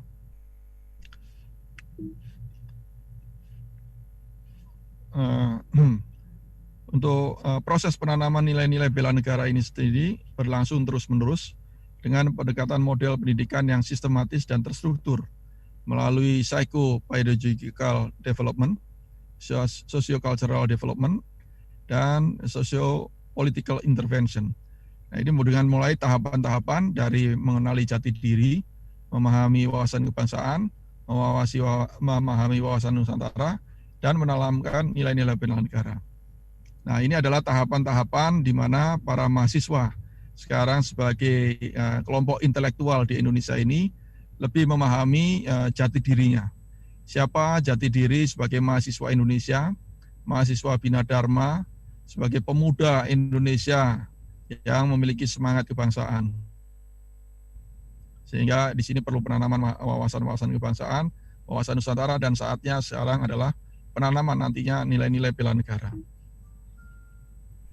Sebagai pendahuluan juga dapat saya sampaikan para mahasiswa supaya lebih paham apa itu bela negara. Maka ini adalah saya ingin menunjukkan juga bahwa bela negara ini juga sudah sesuai dengan hukum internasional. Ya, jadi sesuai dengan materi yang saya sampaikan bahwa tahun 1998 yaitu ada resolusi PBB ke-88 itu mengganti istilah ya, wajib militer menjadi conscientious objector atau kesadaran untuk berbangsa, ya, bernegara. Nah, jadi yang dihapus, yang diganti ini adalah istilahnya. Ya. Karena kenapa PBB mengakui hak asasi manusia negara-negara yang mempunyai keyakinan agamanya bahwa penyelesaian konflik tidak harus dengan senjata. Artinya dengan penyelesaian konflik ini dengan diplomasi dan lain sebagainya. Maka sebagian negara-negara di dunia ini menganggap tidak perlu ada wajib militer. Ya. Beberapa negara sudah menghapus wajib militer seperti Republik Ceko sejak Desember 2004, Hongaria juga November 2004, menyusul Bosnia pada Januari 2006 dan Jerman tahun 2011. Meski demikian, masih banyak negara yang mempertahankan wajib militer sebagai program pembentukan karakter bangsa dan atau penyiapan pasukan cadangan. Nah, ini adalah bahwasanya wajib militer ini masih ada di seluruh dunia. Bagi negara yang belum menerapkan conscientious objector, tetapi tetap menjalankan wajib militer, PBB menyarankan pemberian kewajiban pengganti yang tidak menyalahi conscientious objector. Nah, Indonesia sebagai salah satu negara anggota PBB saat ini memang tidak ada program wajib militer. Namun demikian, di dalam rangka pembentukan karakter ini memang dirasa perlu untuk tetap mempertahankan program bela negara. Nah, ini adalah sedikit gambaran para mahasiswa dan para dosen Universitas Bina Dharma bahwasannya di seluruh dunia ini negara-negara yang berwarna hijau ini tidak memiliki tentara sendiri, ya. Kemudian tidak ada wajib militer. Artinya apa? Tentara sukarelanya itu semuanya profesional. Kemudian ini yang kuning ada wajib militer yang akan dihapus. Kemudian merah ini yang masih menerapkan wajib militer. Ya, di seluruh dunia. Karena ada sebagian negara yang tidak diketahui programnya. Nah, ini juga adalah negara-negara yang tadi sesuai dengan pelaksanaan wajib militer. Ini adalah penyebaran negara-negara yang memiliki pasukan cadangan di seluruh dunia ini. Ya, jadi ada sebagian negara yang tadi no armed forces. Ya, ini hampir sama dengan yang tadi yang tidak memiliki tentara. Ini warnanya hijau ini di atas. Nah, sama. Nah, kemudian adalah negara-negara yang memiliki pasukan-pasukan cadangan dan pasukan sukarelawan dan juga rencana untuk menghapuskan pasukan cadangan dalam waktu yang dekat ini, conscription. Nah, sebagai tinjauan akademis para mahasiswa dan juga para dosen Universitas Bina Dharma, saya ajukan di sini adalah teori nasionalisme, di di mana Pak Johann Gottfried Herder ini menyatakan nasionalisme adalah satu paham yang menciptakan dan mempertahankan kedaulatan suatu negara dengan mewujudkan satu konsep identitas bersama atau nasional untuk sekelompok manusia sebagai kebenaran politik. Semangat kebangsaan adalah kesadaran keanggotaan dalam suatu bangsa yang secara potensial atau aktual bersama-sama mencapai, mempertahankan, dan mengabdikan identitas nasional, integritas, kemakmuran, dan kekuatan bangsa. Ini adalah nasionalisme. Teori patriotisme oleh Pak Erwin Staub dan Daniel Bartal yang menyampaikan bahwa patriotisme merupakan suatu keterikatan yang kuat seseorang pada entitasnya, baik suku, bangsa, partai politik, dan lain sebagainya, atas nilai-nilai yang diyakini kebenarannya. Nah, nilai-nilai ini adalah nilai-nilai seperti di Indonesia ini adalah nilai-nilai yang digali berdasarkan keyakinan kebenaran, perjuangan pada saat merebut kemerdekaan, keyakinan beragama, keyakinan berbudaya, dan semuanya itu ada di dalam Pancasila. Keterikatan ini meliputi kerelaan seseorang dalam mengidentifikasikan dirinya pada suatu kelompok sosial tersebut untuk selanjutnya menjadi setia, bangga, dan sedia berkorban. Nah, ini adalah para mahasiswa Universitas Bina Dharma. Ketika Anda bangga menjadi mahasiswa Universitas Bina Dharma, maka Anda semua pasti akan setia dan pasti akan juga sedia berkorban untuk membela Universitas Bina Dharma. Demikian juga dalam kehidupan berbangsa dan bernegara, maka sesuai dengan teori patriotisme ini, maka kita semua pemuda Indonesia, bangsa Indonesia ini bangga terhadap negaranya, setia kepada negaranya, dan sedia untuk berkorban. Teori karakter oleh Pak Thomas Likokna. Ya, karakter merupakan campuran kompatibel dari seluruh kebaikan yang diidentifikasi oleh tradisi religius, cerita sastra, kaum bijaksana, dan kumpulan orang-orang yang berakal sehat yang ada dalam sejarah. Pembangunan karakter pada suatu masyarakat juga meliputi penanaman nilai-nilai kebangsaan. Jadi ini adalah sudah tepat Universitas Bina Dharma ya, untuk membangun karakter mahasiswa baru, membangun karakter mahasiswanya, ya, memelihara karakternya dari mahasiswa Universitas Bina Dharma ini adalah dengan penanaman nilai-nilai kebangsaan. Jadi ini adalah merupakan langkah yang tepat dari Universitas Bina Dharma. Teori pembangunan bangsa, Pak Walt Whitman Rostow menyampaikan bahwa pembangunan suatu negara merupakan proses yang bergerak dalam sebuah garis lurus dari masyarakat terbelakang ke masyarakat negara yang lebih maju. Pembangunan bangsa seutuhnya, baik pembangunan fisik maupun mentalnya. Nah, jadi pembangunan di Palembang ini, di Sumatera Selatan, ini juga ada merupakan proses untuk menjadi bangsa yang lebih maju melalui pembangunan secara fisik maupun mentalnya. Jadi pembangunan fisik, sarana prasarana di Kota Palembang, di Provinsi Sumatera Selatan harus diselaraskan, harus dibarengi dengan pembangunan mental dari masyarakatnya. Termasuk di sini adalah pemberian wawasan kebangsaan, bela negara, dan sebagainya. Nah, kesadaran bela negara dari Undang-Undang Dasar Negara Republik Indonesia tahun 45, di mana pada pasal 30 pertahanan dan keamanan negara ini merupakan hak dan kewajiban tiap warga negara untuk melaksanakan usaha pertahanan dan keamanan. Usaha dan pertahanan dan keamanan negara dilaksanakan melalui sistem pertahanan dan keamanan rakyat semesta oleh Tentara Nasional Indonesia dan Kepolisian Negara Republik Indonesia sebagai kekuatan utama dan rakyat sebagai kekuatan penduduk. Nah, di sini mahasiswa juga adalah merupakan kekuatan pendukung. Mahasiswa S1, S2, S3 disiapkan untuk menjadi pasukan cadangan. Nah, nanti kalau misalnya memang negara ini memang memanggil, itu sudah dilengkapi semuanya. Undang-Undang Nomor 3 Tahun 2002 tentang Pertahanan Negara pasal 9 juga menyebutkan ayat 1 di mana setiap warga negara berhak dan wajib ikut serta dalam upaya bela negara. Ya, melalui sebagaimana disampaikan dalam ayat 2-nya adalah pendidikan kewarganegaraan, Jadi pendidikan kewarganegaraan di sini adalah merupakan syarat mutlak untuk para mahasiswa ini untuk bisa naik ke tingkat berikutnya. Kemudian latihan dasar militer wajib. Nah, jadi di sini latihan dasar militer wajib bisa saja para mahasiswa itu ikut resimen mahasiswa. Atau pada waktu SD, SMP, SMA sudah ikut pramuka. Itu sudah merupakan latihan-latihan dasar militer. Ya, mengenal baris berbaris, ya, kemudian berkemah, kemudian melaksanakan membaca jejak dan lain sebagainya. Itu semua adalah latihan-latihan dasar kemiliteran. Atau bisa juga menjadi prajurit TNI. Maka ini adalah terbuka kesempatannya para mahasiswa setelah lulus menjadi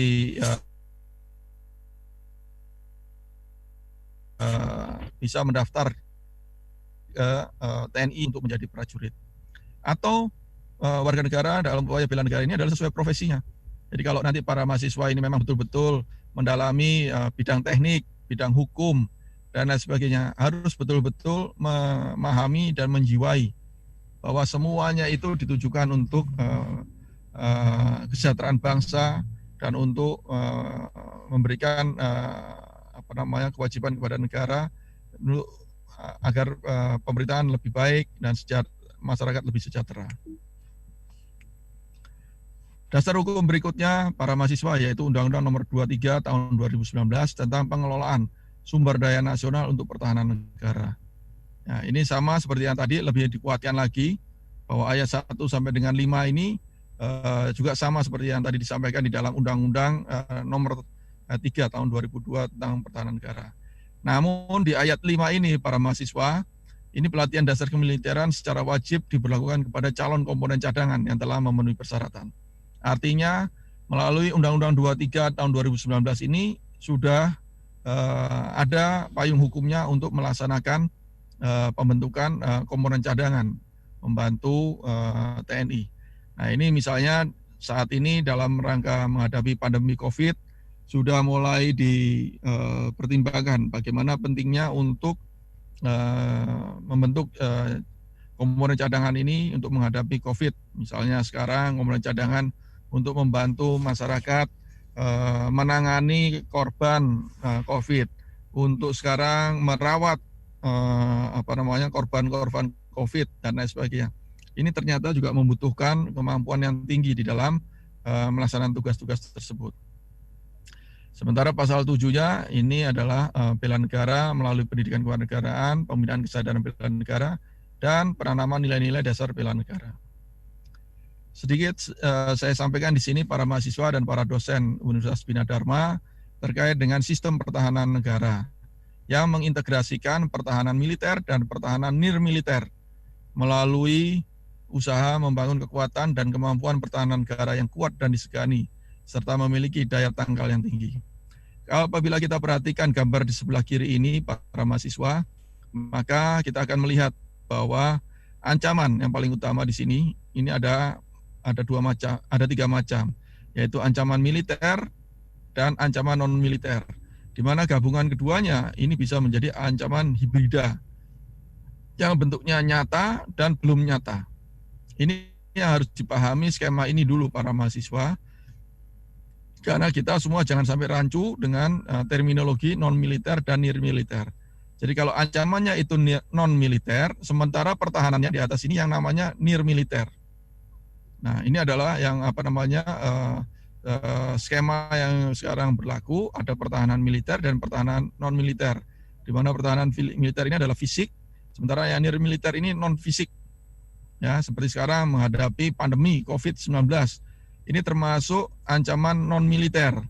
Kita pertahanannya adalah pertahanan nirmiliter. Maka kita akan lebih memberdayakan di sini adalah komponen cadangan dan komponen pendukung. Nah, karena tentaranya hanya digunakan untuk ikut mengawasi pelaksanaan protokol COVID-19 ini. Postur pertahanan nirmiliter terdiri dari atas unsur utama dan unsur lain kekuatan bangsa, disusun dan ditata oleh kementerian atau lembaga di luar bidang pertahanan. Penataan unsur utama dan unsur lain kekuatan bangsa secara terpadu dan berperan sesuai dengan fungsinya pada pertahanan nirmiliter. Wujud kesadaran bela negara para mahasiswa di sini adalah pemuda Indonesia paham tujuan, cita-cita, dan kepentingan nasional. Jadi ini melalui pendidikan kewarganegaraan diharapkan para pemuda paham tujuan, cita-cita, dan kepentingan nasional. Para mahasiswa Universitas Bina Dharma sebagai kelompok intelektual bangsa Indonesia harus paham tujuan, cita-cita, dan kepentingan nasional. Bahkan para mahasiswa juga bisa mengajarkan paham tujuan, cita-cita, dan kepentingan nasional ini kepada keluarga di rumah, kepada teman-temannya di lingkungan, dan lain sebagainya. Itu adalah wujud kesadaran bela negara. Mengajak masyarakat sekitarnya untuk paham tujuan, cita-cita, dan kepentingan nasional. Pemuda Indonesia harus berani menjadi tombak untuk tetap kokohnya berdirinya NKRI. Nah, ini adalah penting sekali, ya. Sejak zaman dahulu pemuda Indonesia selalu berani untuk menjadi garda terdepan membela bangsa Indonesia. Tahun 1928, 1908, itu semua adalah peranan dari pemuda Indonesia. Mereka adalah orang-orang idealis yang bercita-cita untuk merdeka. Coba para mahasiswa Universitas Bina Dharma bayangkan, tahun 1908, ya 1928, ketika pemerintah Hindia Belanda itu masih kuat-kuatnya, sebagian orang Indonesia bercita-cita untuk merdeka.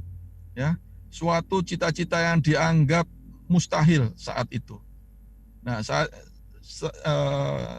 pada kenyataannya mereka semua bisa menginspirasi seluruh bangsa Indonesia untuk bangkit dan merdeka, ya, berjuang tahun 45. Saatnya sekarang adalah generasi tahun 2020. Bagaimana generasi 2020 ini melahirkan ide-ide yang hebat supaya Indonesia bisa lebih maju dan unggul. Pemuda Indonesia harus setia menjaga kemurnian Undang-Undang Dasar Negara Republik Indonesia 1945. Kenapa? Ini adalah merupakan sumber hukum yang menjadi dasar dari semua undang-undang dan peraturan-peraturan di Indonesia berikutnya. Pemuda Indonesia sedia membangun kepahaman tentang jiwa bangsa secara utuh. Pemuda Indonesia selalu membangun karakter bangsa. Karakter Pancasila ini yang harus ditekankan di seluruh masyarakat Indonesia. Pemuda Indonesia senantiasa membentuk watak dan peradaban bangsa yang bermartabat dalam rangka mencerdaskan kehidupan bangsa. Pemuda Indonesia wajib bangga atas prestasi nasional. Pemuda Indonesia harus memiliki kemampuan bela diri menghadapi ancaman dan tantangan. Pemuda Indonesia harus memiliki kemampuan bela diri dasar seperti pencak silat ataupun berenang. Ya, di sini kalau pencak silat maka memiliki kemampuan untuk menghadapi ancaman dari orang lain, sementara kemampuan berenang itu untuk menghadapi ancaman dari alam. 4 pilar kebangsaan Indonesia ini juga penting para mahasiswa, ya, di mana pilar bagi suatu negara bangsa merubah sistem keyakinan yang berisi konsep, prinsip, dan nilai yang dianut oleh rakyat suatu negara bangsa yang diyakini memiliki kekuatan untuk dipergunakan sebagai landasan dalam kehidupan bermasyarakat, berbangsa, dan bernegara. Tanggal 10 Maret 2013, Ketua MPR RI Bapak Taufik Kemas memperoleh gelar kehormatan Dr. Honoris Causa dari Universitas Trisakti atas jasanya melahirkan 4 pilar kebangsaan Indonesia, yaitu Pancasila, Bhinneka Tunggal Ika, Undang-Undang Dasar Negara Republik Indonesia 45, dan Negara Kesatuan Republik Indonesia. Pancasila yang dilahirkan tanggal 1 Juni 1945 oleh Presiden pertama Indonesia, yaitu Pak Bung Karno. Secara yuridis formal Pancasila adalah dasar negara yang menjadi sumber dari segala sumber hukum. Secara filosofi, Pancasila negara dan pandangan bagi dalam menjalankan kehidupan bermasyarakat, berbangsa, mencapai cita-cita nasional. Harus dihayati untuk menjadi karakter seluruh masyarakat sehingga mewujud sebagai identitas atau jati diri bangsa Indonesia. Pilar kedua adalah Undang-Undang Dasar Negara Republik Indonesia 1945 yang disahkan oleh PPKI pada tanggal 18 Agustus 1945. Konstitusi pemerintah dan negara Republik Indonesia yang menjadi hukum dasar tertulis yang mengandung prinsip-prinsip. Satu, landasan konstitusional dasar negara Pancasila. Kemudian prinsip kedua adalah kekuasaan tertinggi berada berada pada kedaulatan rakyat. Sistem demokrasi presidensial, di mana presiden sebagai kepala negara, head of state, sekaligus kepala pemerintahan atau head of government. Berfungsi sebagai alat pengendalian sosial, alat meningkatkan kesejahteraan masyarakat, alat ketertiban dan pengaturan masyarakat, serta alat politik negara. Bhinneka Tunggal Ika adalah pilar ketiga yang berasal dari bahasa Jawa kuno. Semboyan tersebut berarti berbeda-beda tetapi tetap satu jua. Semboyan ini digunakan untuk menegaskan kesatuan wilayah dan persatuan bangsa Indonesia yang terdiri atas ribuan pulau dengan kekayaan beraneka ragam bahasa daerah, ras, suku bangsa, agama, kepercayaan, dan golongan. Bhinneka Tunggal Ika mengajarkan nilai-nilai kebajikan yang selaras dengan ajaran seluruh agama dan semua budaya daerah di Indonesia yang masuk ke dalam sistem pendidikan nasional. Pilar keempat adalah Negara Kesatuan Republik Indonesia. Indonesia merupakan negara kepulauan yang dibentuk berdasarkan semangat kebangsaan atau nasionalisme yang bertujuan melindungi segenap bangsa dan seluruh tumpah darah Indonesia, memajukan kesejahteraan umum, mencerdaskan kehidupan bangsa, dan ikut serta melaksanakan ketertiban dunia berdasarkan kemerdekaan, perdamaian abadi, dan keadilan sosial. Indonesia menganut paham integralistik yang mengutamakan kepentingan umum di atas kepentingan individu atau golongan. Hal ini ditunjukkan dari kewenangan pemerintah pusat yang memiliki kewenangan mutlak atas pemerintah daerah. Sikap cerminan 4 pilar kebangsaan, yaitu pemuda Indonesia selalu setia dan cinta tanah air. Pemuda Indonesia mengembangkan persatuan dan kesatuan atas dasar Bhinneka Tunggal Ika. Pemuda Indonesia tidak akan pernah menjadi koruptor. Nah, koruptor di sini tidak hanya korup harta, tapi juga korupsi waktu, korupsi pengetahuan. Bangsa Indonesia, pemuda Indonesia harus tepat waktu. Masuk kelas harus tepat waktu. Belajar tepat waktu. Belajar sungguh-sungguh, jangan mencontek, jangan plagiasi, dan lain sebagainya. Ini adalah penting sekali para mahasiswa. Pemuda Indonesia tidak suka membuat pernyataan atau keputusan yang merugikan bangsa. Jangan sering-sering men-share berita-berita yang tidak benar atau hoax. Ya, jadi para mahasiswa harus paham bahwa berita-berita tersebut dapat merugikan bangsa Indonesia. Pemuda Indonesia tidak membedakan suku, agama, ras, adat ataupun golongan. Universitas Bina Dharma menerima mahasiswa dari segala macam suku, dari segala macam agama, ras, adat ataupun golongan. Pemuda Indonesia tidak boleh menyalahgunakan kekuasaan. Nah, ini adalah penting sekali para mahasiswa. Para mahasiswa adalah kelompok intelektual. Para mahasiswa akan belajar ilmu dan pengetahuan. Siapa yang memiliki ilmu dan pengetahuan, maka dia sebetulnya adalah orang yang memiliki kekuasaan. Oleh sebab itu, jangan disalahgunakan ilmu dan pengetahuan yang diperoleh. Pemuda Indonesia pasti menjaga ketertiban dan keamanan. Jaga betul ketertiban di kelas, di dosen. Para mahasiswa Bina Dharma harus patuh dan taat kepada para dosen. Menjaga keamanan kampusnya, jangan sampai digunakan untuk kegiatan-kegiatan lain yang tidak sesuai dengan kepentingan akademis. Pemuda Indonesia peduli terhadap bangsa dan negara. Saat ini mahasiswa Universitas Bina Dharma juga ditunggu peranannya untuk menghadapi COVID-19. Silakan para mahasiswa Universitas Bina Dharma membentuk satuan-satuan yang membentuk pengawasan pelaksanaan dari protokol kesehatan COVID-19. Pemuda Indonesia saling tolong-menolong dan saling hormat-menghormati. Ini adalah merupakan sikap cerminan dari 4 pilar kebangsaan dalam kehidupan sehari-hari para mahasiswa. Jadi yang penting adalah bagaimana melaksanakan cerminan tersebut, maka pemuda mahasiswa Bina Dharma sudah melaksanakan bela negara dengan baik. Sebagai penutup, dapat saya sampaikan di sini bahwa Universitas Bina Dharma adalah ujung tombak pembangunan daerah melalui pendidikan tinggi, guna memajukan kesejahteraan umum dan mencerdaskan kehidupan bangsa sebagaimana tujuan negara kesatuan Republik Indonesia. Para dosen, mahasiswa, dan alumni Universitas Bina Dharma sebagai pemuda Indonesia yang berkarakter Pancasila, memiliki kesadaran bela negara dan wawasan kebangsaan yang mampu membawa nama besar Indonesia terkenal di seluruh penjuru dunia. Saya sampaikan di sini para mahasiswa, ini adalah peta bagaimana dari Kerajaan Sriwijaya di Palembang ini bisa menguasai, mempengaruhi sampai dengan Asia, Cina, dan India. Saya berharap bahwa mahasiswa Universitas Bina Dharma dapat membawa semangat Sriwijaya untuk menyebarluaskan Indonesia, membawa Indonesia menjadi negara yang unggul di dunia ini kelak di kemudian hari. Demikian materi yang saya sampaikan saat ini. Terima kasih atas perhatiannya. Mohon maaf apabila ada kata dan hal-hal yang kurang berkenan. Terima kasih sekali lagi. Selamat siang dan salam bela negara.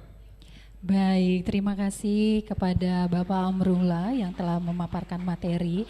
Mungkin langsung saja ya, karena kita mau bagi-bagi smartphone.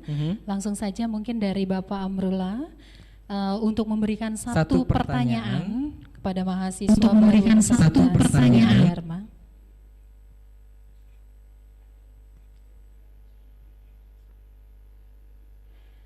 Baik, mungkin suaranya dengan Bapak.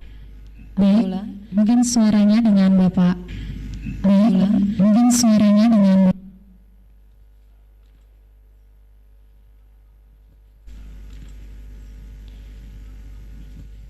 Ya, silakan pertanyaannya. Ya, silakan pertanyaannya. Baik, Bapak. Silakan pertanyaannya. Baik Bapak, maksudnya ini satu pertanyaan dari Bapak untuk mahasiswa baru. Nanti kepada mahasiswa yang memberikan jawaban terbaik ini yang akan mendapatkan satu buah smartphone. Baik, silakan. Baik, kami silakan Bapak untuk memberikan satu pertanyaan untuk mahasiswa baru Universitas Bina Dharma.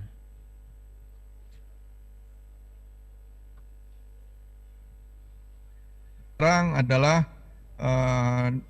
mana yang adalah bagaimana dengan cerminan bagaimana.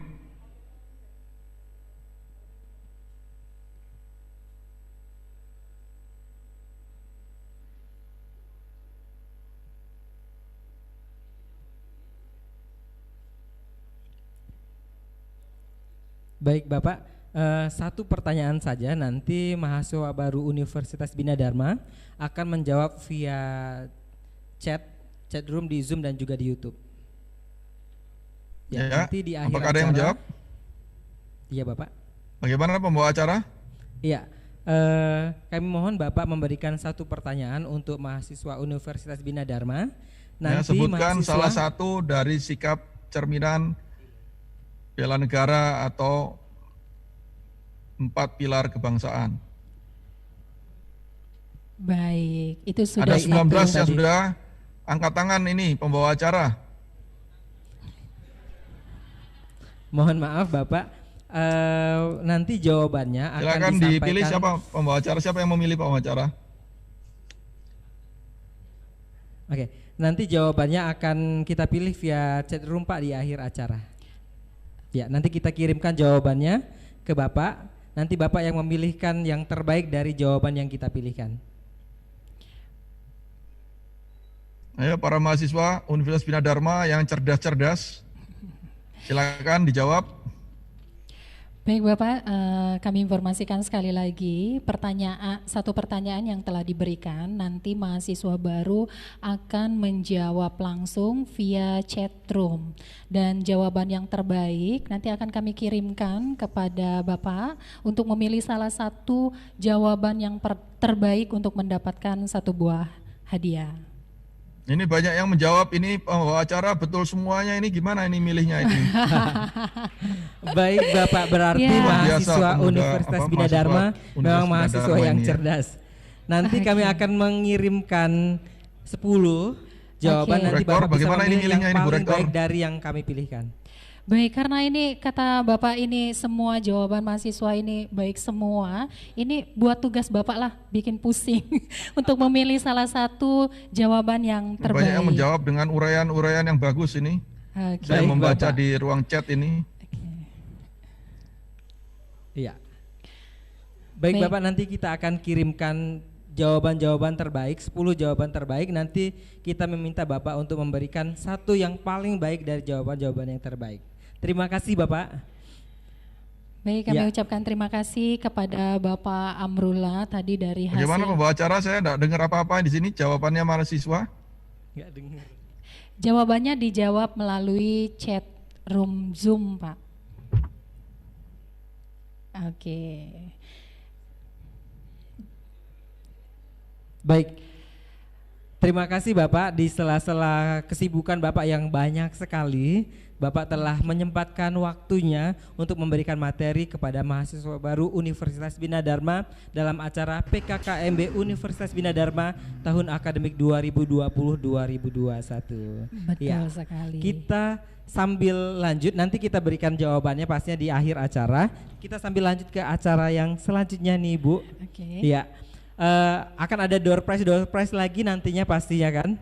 Kita akan memilihkan, kalau tadi kita sudah mendapatkan 11 mahasiswa baru yang beruntung, dan kita nanti akan mendapatkan mahasiswa baru yang beruntung lainnya untuk mendapatkan door prize dari Universitas Bina Dharma. Baik, kepada panitia untuk memilih 11 mahasiswa yang beruntung untuk mendapatkan door prize yang sudah disiapkan. Kita ambil lagi fishbowl ya.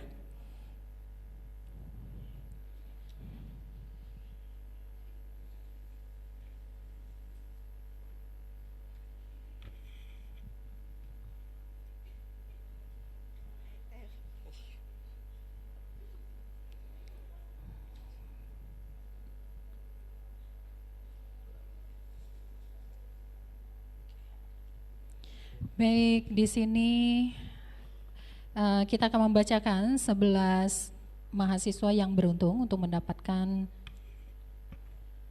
merchandise dari Universitas Bina Dharma. Baik. Yang pertama dengan NIM 219100033 atas nama Elza Nopriani. Baik.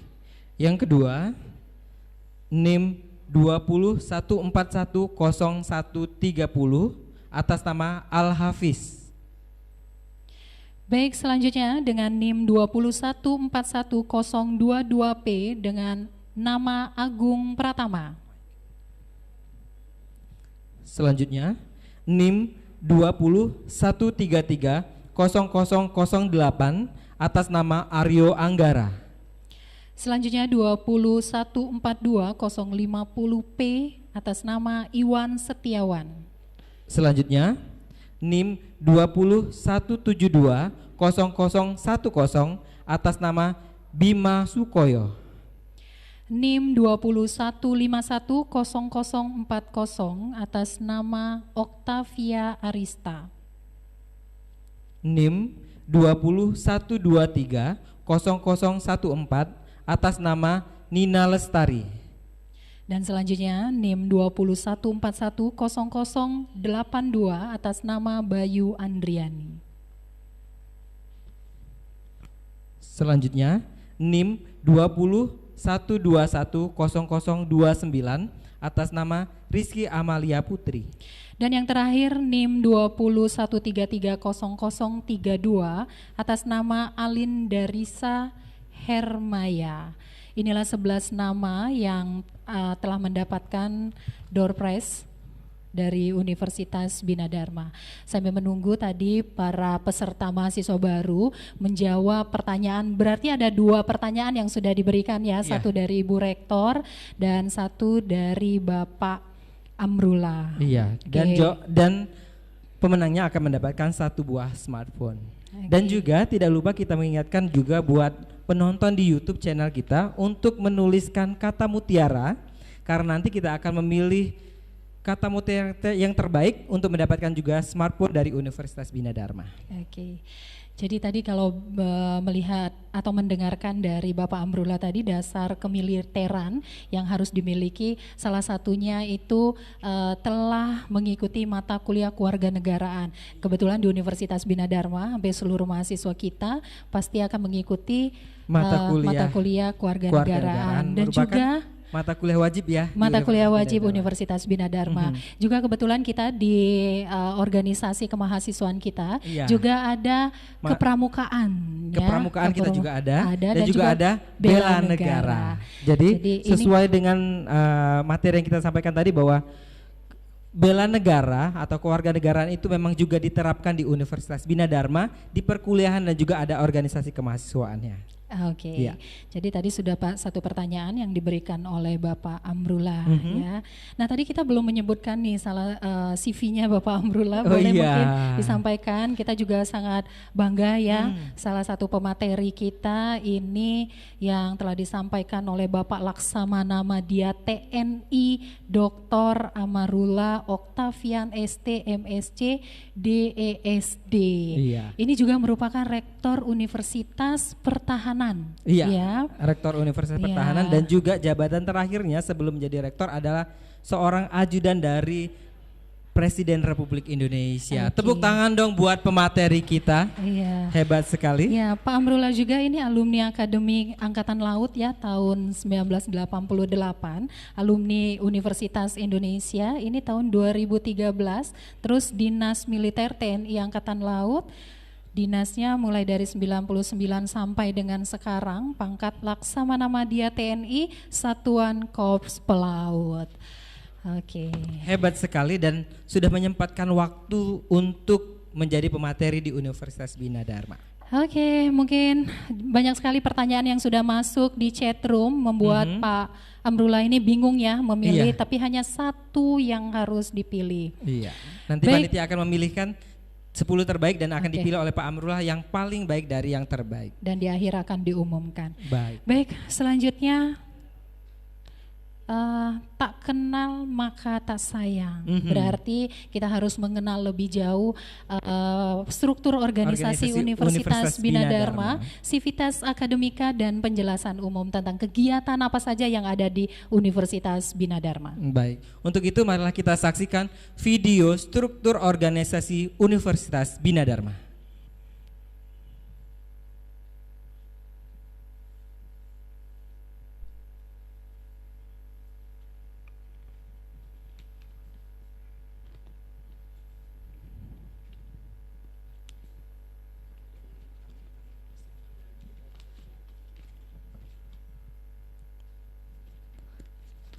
Baik, ini dia dimulai dari Rektor Universitas Bina Dharma dan juga Wakil Rektor. Tadi telah memberikan sambutan kepada kita semua Rektor Universitas Bina Dharma yaitu Ibu Dr. Sunda Aryana MPDMM.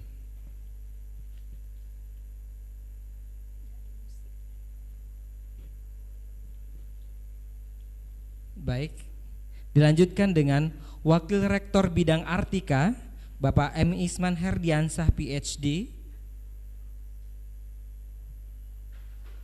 Dan selanjutnya Wakil Rektor Bidang Keuangan Sarana Prasarana Administrasi Umum Ibu Haja Rifa Aryani SEAK MPD. Dan dilanjutkan dengan Direktur Program Pasca Sarjana Ibu Profesor Haja Isna Wijayanti PhD.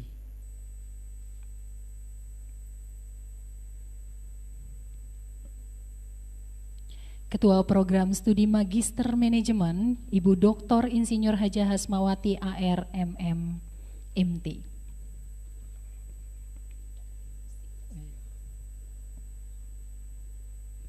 Selanjutnya Ketua Program Studi Magister Teknik Informatika Bapak Darius Antoni Eskom MM PhD.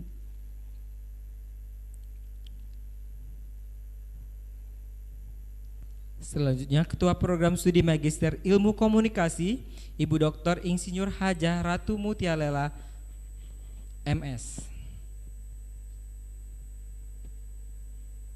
Ketua Program Studi Magister Teknik Sipil Bapak Dr. Insinyur Haji Ahmad Sarifuddin MSc. Selanjutnya, Dekan Fakultas Ilmu Komputer, Bapak Dedi Samsuar, MIT PhD.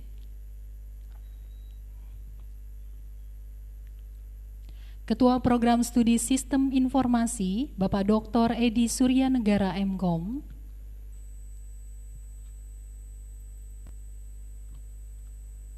Selanjutnya, Ketua Program Studi Teknik Informatika, Bapak Wijaya Eskom, MIT.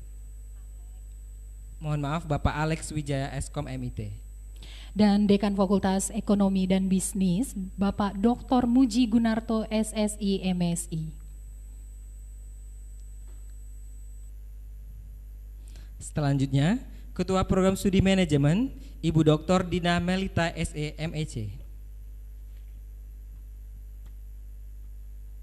Ketua Program Studi Akuntansi, Ibu Dr. Fitria Suri, SEAK, MM.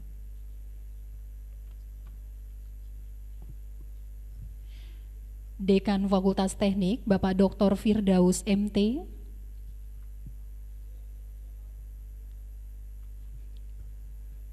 Ketua Program Studi Teknik Sipil, Bapak Insinyur Dr. Andes Haji Ishak Yunus, STMIT, IPM. Ketua Program Studi Teknik Elektro, Ibu Insinyur Nina Paramita, IS, MSc. Ketua Program Studi Teknik Industri, Ibu CH Desi Kusmiati, STMIT, IPM. Dekan Fakultas Keguruan, Ilmu Pendidikan dan Bahasa, Bapak Profesor Waspodo, MED, PhD. Ketua Program Studi Pendidikan Olahraga, Bapak Dr. M. Haris Satria, MPD. Ketua Program Studi Pendidikan Bahasa Indonesia, Ibu Ayu Puspita Indasari, SPD, MPD. Ketua Program Studi Sastra Inggris, Ibu Komala Dwi Saputri, MPD. Dekan Fakultas Psikologi, Ibu Desi Arisandi, SPSI, MSI, Psikolog. Ketua Program Studi Psikologi, Ibu Mutia Mawarda, SPI, MA.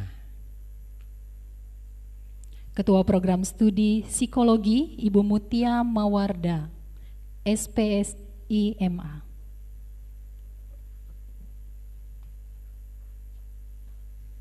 Dekan Fakultas Ilmu Komunikasi, Profesor Hajah Isnawijani, MSI, PhD.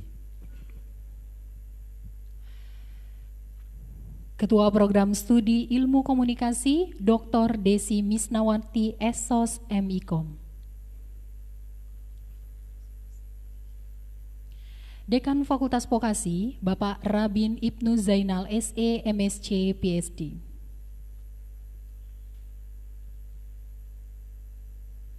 Ketua Program Studi Teknik Komputer, Bapak Fatulni, MM, MKom.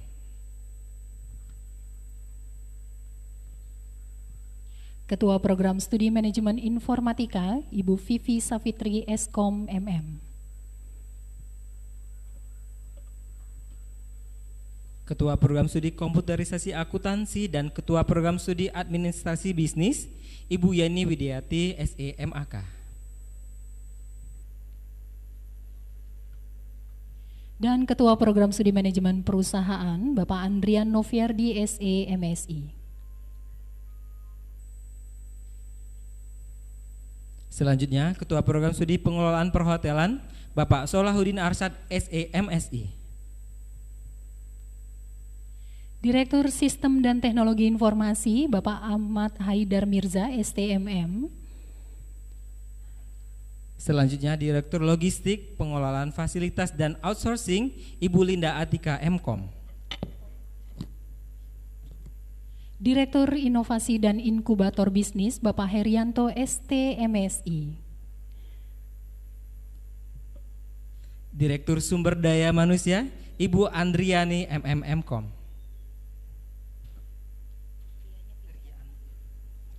Dan Direktur Urusan Internasional Kerjasama Pengembangan Karir dan Alumni, Bapak Muhammad Iqbal Ramdhani, MPD.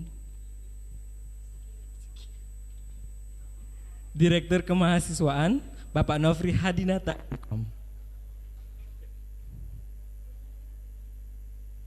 Selanjutnya Direktur Akademik Bapak Muhammad Nasir MMM.Com.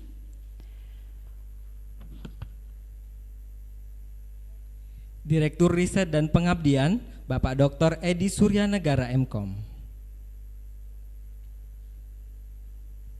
Selanjutnya Direktur Pengelola Pembelajaran dan Pengajaran Bapak Muhammad Ariandi M.Com. Direktur Keuangan Ibu Yeti Karatu SEAK. Kepada Kepala Badan Penjamin Mutu Bapak M. Akbar STMIT. Kepala Sekretariat Universitas Bina Dharma Ibu Rahmawati AMD. Manajer Marketing Ibu Koryani Widayati SEMkom. Manajer Humas dan Keterbukaan Informasi Publik Bapak Ferry Kurniawan MPD. Direktur Multimedia Bapak Denny Erlansah MMM.Com. Direktur Language Center Bapak Iskandar Rosidin MPD. Kepala Pusat Pelayanan Psikologi Ibu Dwi Huryati SPSI MSI. Kepala Perpustakaan Bapak Jeffrey Saad MA. Baik, inilah daftar nama-nama yang ada di Universitas Bina Dharma, struktur organisasi mulai dari rektor sampai ke direktorat ya yang ada di Universitas Bina Dharma. Baik, itu tadi dan juga perlu diingat karena nantinya mahasiswa-mahasiswa Universitas Bina Dharma akan berhubungan dengan pejabat-pejabat yang ada di Universitas Bina Dharma yang telah kita perkenalkan tadi. Baik, mungkin telah hadir bersama kita. Oh ya Pak Ferry, tema kegiatan kita pada hari ini yaitu implementasi Kampus Merdeka dalam upaya menyiapkan sumber daya manusia yang kompeten dan berkualitas di era new normal.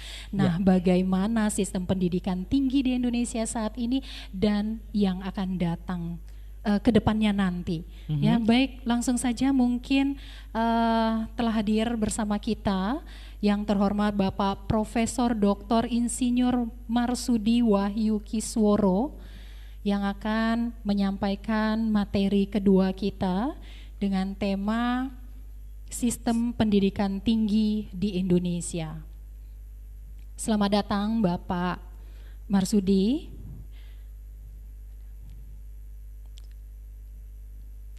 Selamat siang Bapak. Oke.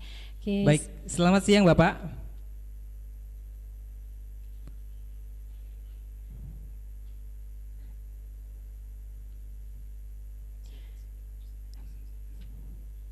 Oke, sudah hadir bersama kita Bapak Profesor Dr. Insinyur Marsudi Wahyu Kisworo. Ini CV-nya lahir di Kediri 29 Oktober 1958, sarjana teknik elektro, alumni ITB tahun 83, S2-nya ilmu komputer dari Curtin University Australia, lulus tahun 90, dan S3-nya ilmu komputer Curtin University Australia, lulus tahun 92, komisaris independen PT Telekomunikasi Indonesia, juga sebagai konsultan gerakan menuju 100 Smart City Kominfo. Dan beliau juga pernah menjabat sebagai pimpinan di beberapa kampus sejak tahun 2000 sampai 2019. Juga sebagai trainer dalam bidang public speaking, motivator, hipnoterapi, dan lain-lain, masih banyak lagi ini ya. Iya. Keahlian-keahlian yang dimiliki oleh Bapak Marsudi. Selain itu juga Bapak Marsudi merupakan guru besar ilmu komputer Universitas Bina Dharma dan juga profesor pertama bidang ilmu komputer di Indonesia. Baik, tepuk tangan dong buat Bapak Profesor Marsudi. Kita sangat bangga sekali ya memiliki salah satu dosen yang ada di Universitas Bina Dharma dengan capaian prestasi dan pengalaman yang tidak diragukan ya, lagi. Tidak diragukan lagi. Baik Bapak Marsudi, kami persilakan untuk menyampaikan materinya dan nanti di akhir kami minta langsung saja ya kami todong satu pertanyaan untuk peserta mahasiswa baru yang akan menjawab pertanyaan melalui chatroom. Pertanyaan terbaik ini akan mendapatkan 1 buah hadiah. Baik, kepada Bapak disilakan.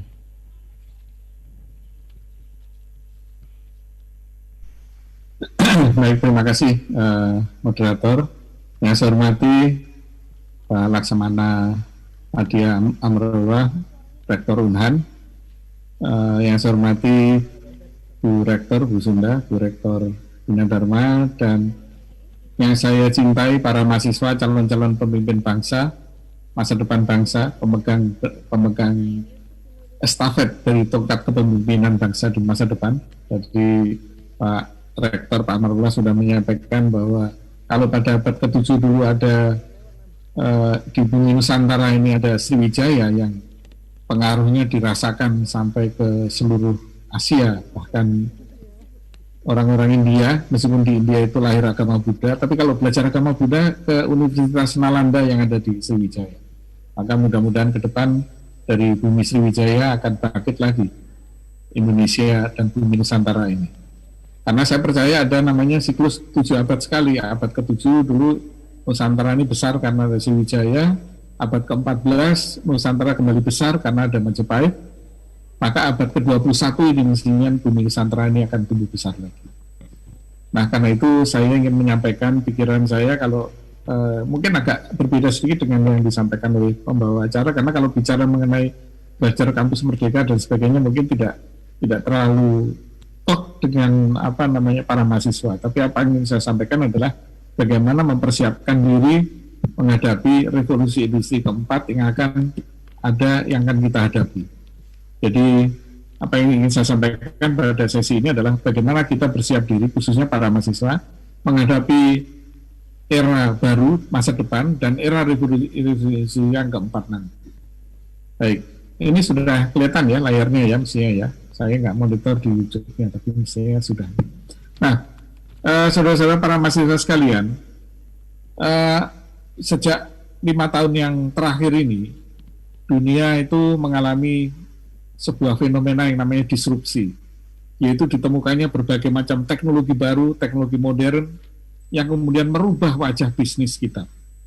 Teknologi yang pertama ditemukan adalah ketika internet bisa kita bawa sambil berjalan. Zaman orang tua kalian barangkali internet itu nggak bisa sambil jalan. Internet itu harus duduk di meja, pakai laptop, colokin kabel gitu ya. Tapi sekarang kita dengan gadget yang ada di genggaman tangan kita ini, kita bisa berinternet. Bahkan kecepatannya sangat tinggi. Sekarang ini kita ada di generasi keempat. Sebentar lagi kita akan masuk generasi kelima. Untuk membayangkan seberapa cepat generasi kelima ya, itu kira-kira begini. Kalau kita download sebuah lagu MP3 kan, mahasiswa ini biasanya senengannya kan download lagu ya, download lagu MP3 gitu ya. Dengan generasi keempat itu makan waktu 1-2 menit untuk download satu lagu. Tapi nanti dengan 5G atau generasi kelima itu hanya 1 detik. Jadi bisa dibayangkan begitu kita berkedip itu downloadnya sudah sampai. Nah, kalau membayangkan dengan kecepatan yang lain, kalian tahu flash disk ya. Flash disk itu kan sudah cepat untuk ngopi ya. Nah, generasi kelima itu nanti kecepatannya itu 50 kalinya flash disk. Jadi 50 kali lebih cepat dari flash disk. Jadi kalau kita bayangkan kalau kita mengcopy data dari flash disk itu sudah cukup cepat dibandingkan external disk. Apalagi dibandingkan download. Nanti dengan 5G itu hanya kecepatannya itu 20-50 kali lebih cepat dibandingkan flash disk. Kemudian juga ditemukannya berbagai macam otomasi. Pekerjaan-pekerjaan yang tadinya hanya dikerjakan manusia, sekarang mulai bergeser digantikan oleh mesin.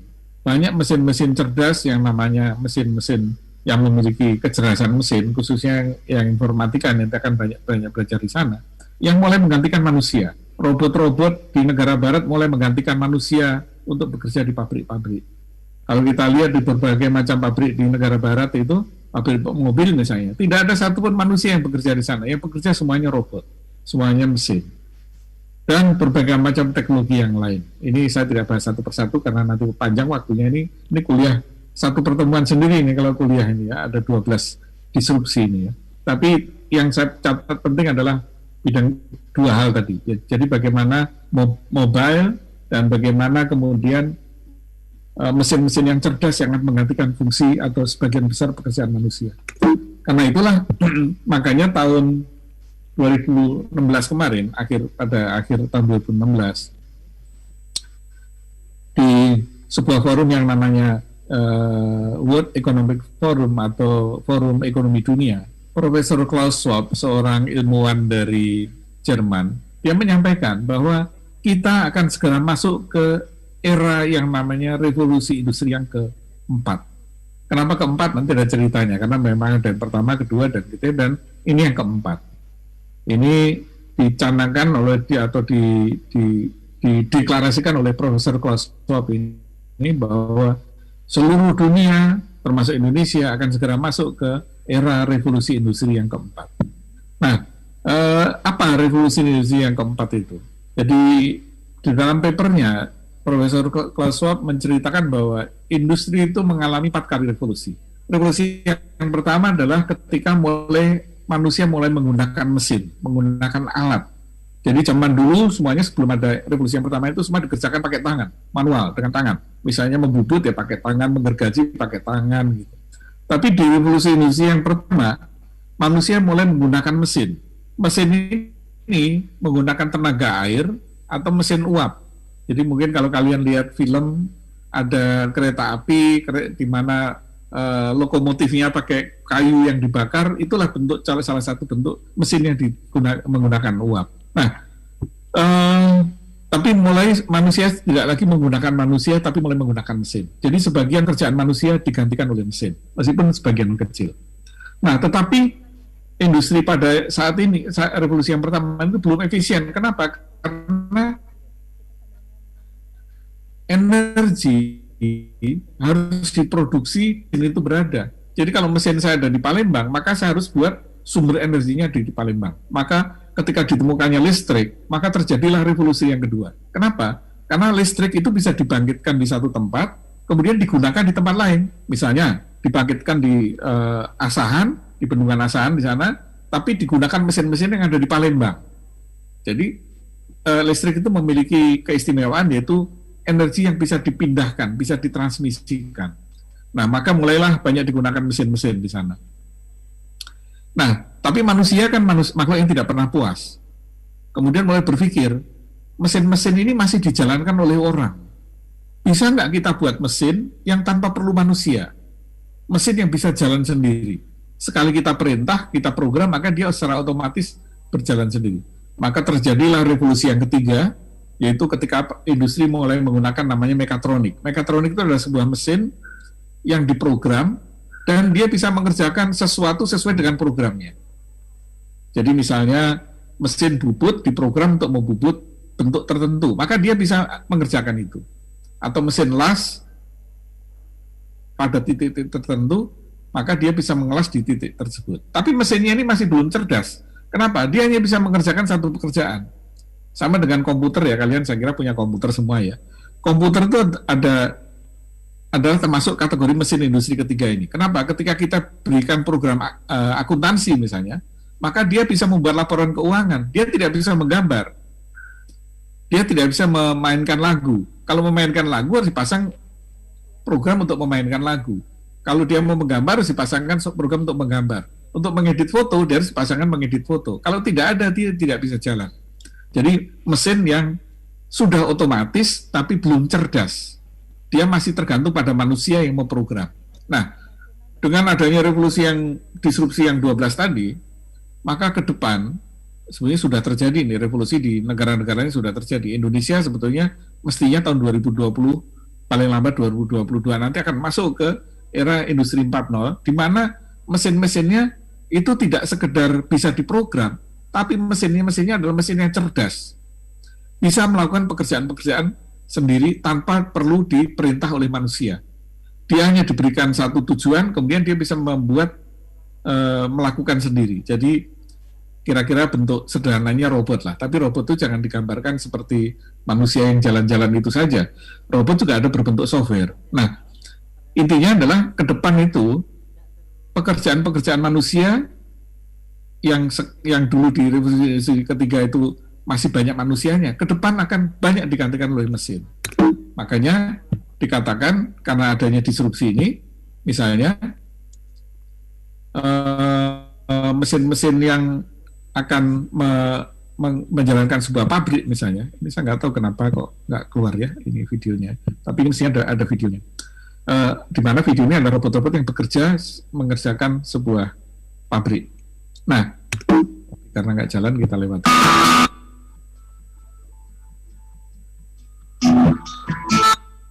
Mesin-mesin yang menjalankan mobil atau kendaraan yang disebut sebagai autonomous vehicle, kendaraan yang bisa berjalan sendiri tanpa sopir. Yang film di pojok kiri atas adalah sebuah traktor atau crane yang mengatur gudang tanpa ada manusia di situ. Dia berjalan sendiri. Sementara di bawah itu adalah sebuah taksi yang tanpa sopir. Mobil yang bisa berjalan sendiri tanpa perlu ada pengemudi. Nah, ini sudah ada sejak tahun 2017 yang lalu. Tesla bersama-sama Google itu telah membuat mobil-mobil tanpa sopir seperti ini.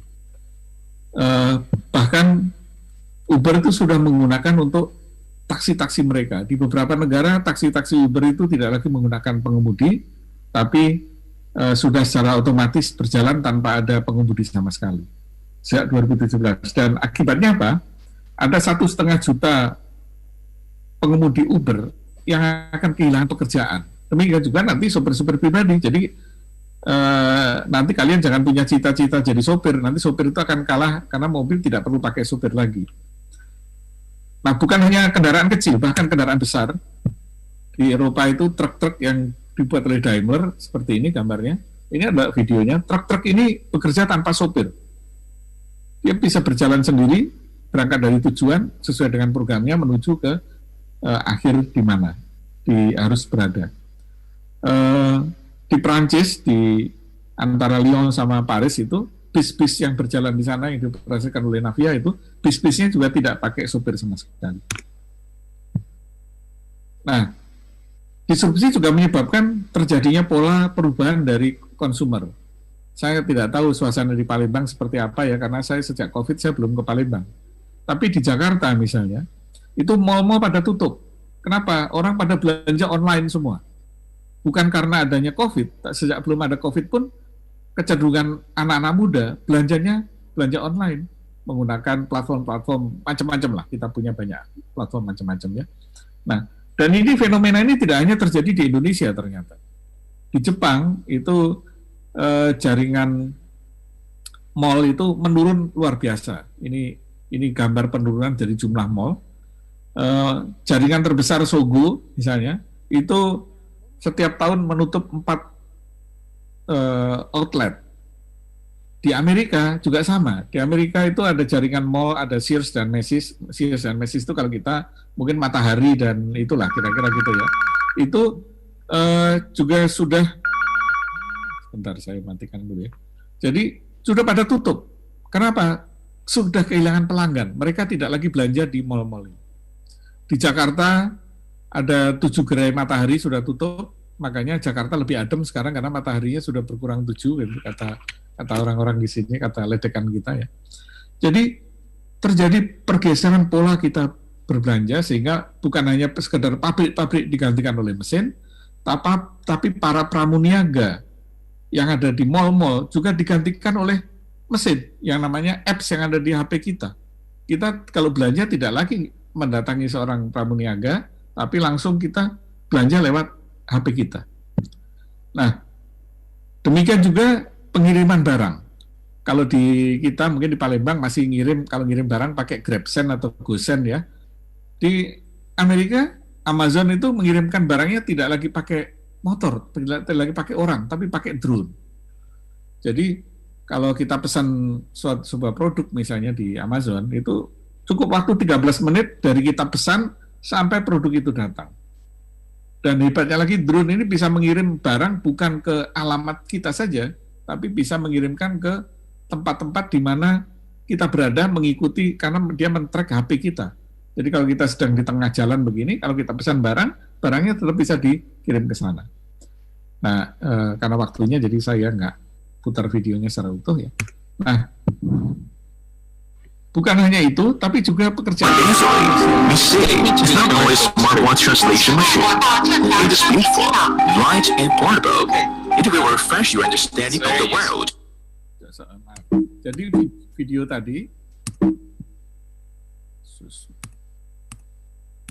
tadi itu menggambarkan sebuah mesin yang bisa menerjemahkan bahasa ke bahasa yang lain.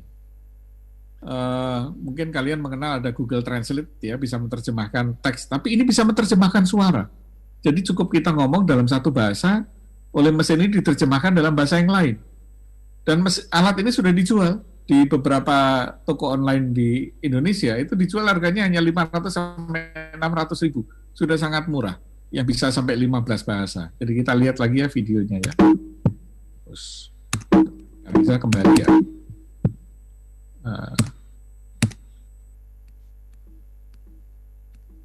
Apa-apa deh ya, karena ternyata Missing will start your trip aboard Italy.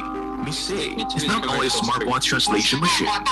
It is beautiful, light, and portable. It will refresh your understanding of the world and enrich your imagination of exotic travel. Hello. Hi. 这是你第一次来中国吗? Is this your first time to China? Yes. Actually, China is more beautiful than I imagined. 中国比我想象的更美丽。中国的女孩更漂亮。The girl in China is more beautiful. Really? Actually, pekerjaan yang dilakukan oleh manusia itu menerjemahkan digantikan oleh mesin. Bukan hanya itu, bahkan pekerjaan dokter pun di beberapa rumah sakit di Amerika mulai dikerjakan oleh mesin. Jadi seperti ini, pekerjaan mengoperasi itu dilakukan oleh mesin. Tidak ada dokter manusia di sana, tapi dokter-dokter yang berbentuk robot yang kemudian melakukan proses bedah misalnya. Nah, teknologi robot itu begitu maju, luar biasa. Jadi misalnya Boston Robotics ini membuat robot yang bisa menggantikan pekerjaan manusia. Tadi kan Pak Jenderal Pak Laksamana Amarullah bicara mengenai kemampuan untuk bela diri.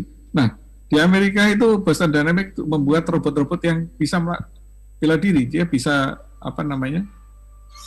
bisa berjalan seperti manusia, bisa bertempur, bisa berkelahi.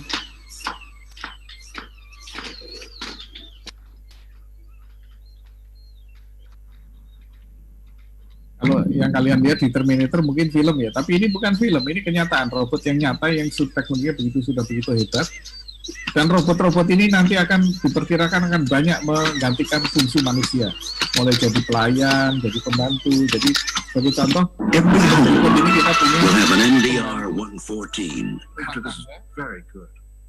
pembantu rumah tangganya sudah berbentuk robot. He was designed to serve humans. Bisa ngajak bermain, bisa ngomong anak, bisa loncat-loncat. But there was something different about Andrew. Two cannibals reading a clown. One turns to the other and says, "Does this taste funny to you? How do you make a hanky dance?" Jepang bahkan buat kami robotnya kan bentuknya jelek ya. Kata robot mungkin pernah baca namanya robot Sophie yang cantik. Ini dan makanya tidak heran ada video-video atau film-film yang meramalkan nanti lama-lama robot itu begitu pintar, begitu cerdas, lama-lama dia pemberontak pada manusia. Nah inilah digambarkan di film Terminator itu, ketika mesin-mesin begitu cerdas, bisa menggantikan fungsi manusia, lama-lama mereka berpikir, kita nggak perlu manusia, maka terjadilah pemberontakan robot-robot. Nah inilah yang terjadi di film Terminator, sehingga manusia harus mengirim John Connors untuk menyelamatkan dalam perang melawan robot ini, yang kalian tonton filmnya ya. Meskipun ini film, tapi banyak futurolog mengatakan ini bukan suatu hal yang tidak mungkin terjadi. Kenapa? Karena teknologi robotik sekarang begitu hebatnya, begitu cerdasnya, sampai robot itu bisa seperti manusia. Jadi robot bisa membantu kita belajar, ya. Ini adalah robot yang mengajari seseorang. Jadi kalau dulu kita ngajari sesuatu itu manusia, ini robot bisa mengajarkan pada kita. Bahkan robot tuh bisa dijadikan bisa jatuh cinta. Ya. Ini filmnya judulnya Exhibition, menceritakan robot yang jatuh cinta pada manusia. None like you. Jadi robot ini robot. She's incredible. Dia jatuh cinta sama The challenge is to show you that she's a robot and then see if you still feel she has consciousness. Do you want to be my friend? Of course. Will it be possible? Why would it not be? Have you never been outside of this building? We can go together. Did you program her to flirt with me? Do you think about me? Yang bisa jadi pacar ya. Ini mungkin mohon hostnya Imam tadi saya pesan ke Mbak Rahma ya, anotasinya mohon dimatikan. Kenapa? Karena biasanya kalau mahasiswa nakal suka coret-coret nih kalau anotasinya tidak dimatikan. Jadi ini makanya layarnya penuh dengan coretan. Mohon anotasinya dimatikan sehingga tidak ada yang bisa coret-coret. Nah, kita kembali ke sini. Jadi teknologi digital itu telah merubah, terjadilah sekarang peperangan di semua tempat. Ini coretannya makin banyak, ini bukan makin sedikit. Mohon host tolong dimatikan fasilitas anotasinya.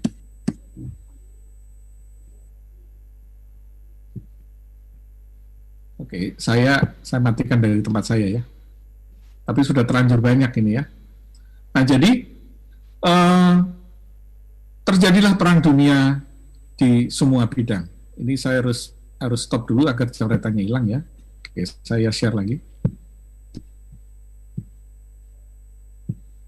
Terjadi perang dunia digital, ini sebagai digital world war di semua bidang. Di bidang perdagangan tadi sudah kita lihat, mal-mal pada tutup, diganti dengan online. Di dunia perbankan, bank-bank sekarang sudah mulai diancam atau diserang dengan namanya financial technology atau fintech. Di bidang mobility, sekarang taksi-taksi online, sebelum lagi taksi-taksi betul-betul online, betul-betul tanpa sopir. Tadi kan kalau kita sekarang taksi online masih pakai sopir. 2-3 tahun yang akan datang, 5 tahun yang akan datang, kita akan saksikan taksi-taksi online yang tanpa sopir. Bidang pariwisata juga begitu. Di bidang pertanian juga sekarang banyak. Saya dengan teman-teman punya kegiatan bertani tapi tidak menggunakan cangkul, tapi menggunakan drone dan menggunakan IoT, pertanian modern ya. Dengan juga termasuk di pendidikan. Nah, pendidikan juga akan bergeser dengan adanya, mungkin kalau kalian mengenal ada namanya Ruang Guru, tapi di luar negeri ada Udemy, ada Coursera, itu mulai menggeser kampus-kampus tradisional. Kampus-kampus yang mengajarkan kuliah dengan tatap muka mulai digeser. Nah, perang dunia ini dipercepat dengan adanya pandemi ini. Nanti saya akan bicara mengenai pandemi ya. Nah, akibat dari terjadinya revolusi digital itu diperkirakan oleh World Economic Forum, itu 47% pekerjaan yang kita kenal sekarang itu akan hilang. Jadi, mungkin nanti kita nggak lihat lagi akuntan. Kita mungkin nggak lihat lagi petugas data entry. Ada pekerjaan-pekerjaan yang akan hilang di masa depan. Termasuk mungkin kita tidak akan mengenal lagi namanya buruh pabrik. Kenapa buruh pabrik digantikan dengan robot semua? Nah, menurut World Economic Forum ada 10, sementara ada 47% pekerjaan atau separuh pekerjaan yang kita kenal akan hilang, tapi akan muncul pekerjaan-pekerjaan baru yang sebelumnya belum ada. Nah, ini ada 10 pekerjaan baru yang muncul, profesi baru yang muncul, yang tadinya belum ada. Yang pertama itu adalah data analis dan data scientist. Nah, ini di dunia ini sekarang profesi yang gajinya paling tinggi. Jadi kalau Anda mau kerja gaji paling tinggi, jadilah data scientist. Nomor 2, security. 5 tahun yang lalu yang paling tinggi itu security, computer security. Tapi sekarang yang paling tinggi adalah data scientist. Di Indonesia sendiri, di beberapa startup itu kalau data analis atau data scientist itu baru lulus dari S1, itu gajinya tidak ada yang kurang dari 30 juta. Di startup yang besar itu, data scientist yang baru lulus rata-rata gajinya di atas 30-50 juta. Kemudian yang kedua adalah ahli artificial intelligence yang tadi membuat mesin-mesin jadi pinter tadi. Kemudian manajer operasi, application developer atau software developer, marketing, profesional, kemudian big data spesialis, ini khusus bidang IT ya. Kemudian spesialis transformasi digital yang merubah perusahaan yang tadinya tidak digital menjadi digital, dan seterusnya. Tapi ada 10 juga yang akan hilang, diperkirakan. Yang pertama adalah petugas data entry, nanti nggak ada lagi. Kemudian kedua adalah akuntan, accounting, bookkeeping, dan payroll check, itu nggak ada lagi. Jadi bagian penggajian itu nanti udah otomatis, nggak ada lagi petugas penggajian. kemudian pekerjaan-pekerjaan administratif dan pekerjaan sekretarial akan hilang juga. Kenapa? Nanti kita akan menggunakan robot untuk sekretaris dan tugas administrasi. Kemudian yang keempat adalah tadi pegawai-pegawai atau pegawai pabrik itu nggak ada lagi, karena pabrik-pabrik nanti menggunakan mesin-mesin pinter yang tidak perlu ada manusia di sana. Dan ada beberapa yang lain di sini, nanti silakan dibaca sendiri ya. Ada 10 pekerjaan yang akan hilang. Jadi para mahasiswa sini harus siap-siap, jangan punya cita-cita berprofesi di bidang-bidang ini, karena bidang ini diperkirakan akan tidak ada lagi, akan lenyap. Di dunia itu akan mulai 2022, mungkin di Indonesia 2025 mungkin akan mulai terjadi. Nah, sekarang ini pekerjaan-pekerjaan hilang dilihat dari mana? Yang pertama adalah pekerjaan-pekerjaan yang rutin, yang berulang-ulang. Pekerjaan yang berulang-ulang itu akan hilang. Yang kenapa? Karena akan digantikan oleh mesin. Kemudian kedua adalah pekerjaan mengolah data, akan hilang juga. Mengolah data itu menghitung dan sebagainya akan hilang. Kenapa? Karena kita tahu komputer itu di dalam mengolah data itu lebih pintar daripada manusia. Maka pekerjaan mengolah data yang tadi dilakukan oleh manusia akan digantikan oleh komputer. Menghitung juga sama. Komputer itu punya keterampilan atau kemahiran atau kemampuan menghitung lebih cepat dari manusia. Kalau manusia paling pintar disuruh mengalihkan 2.775 kalikan 6.663, makan waktu paling tidak 1 menit untuk mengalihkan.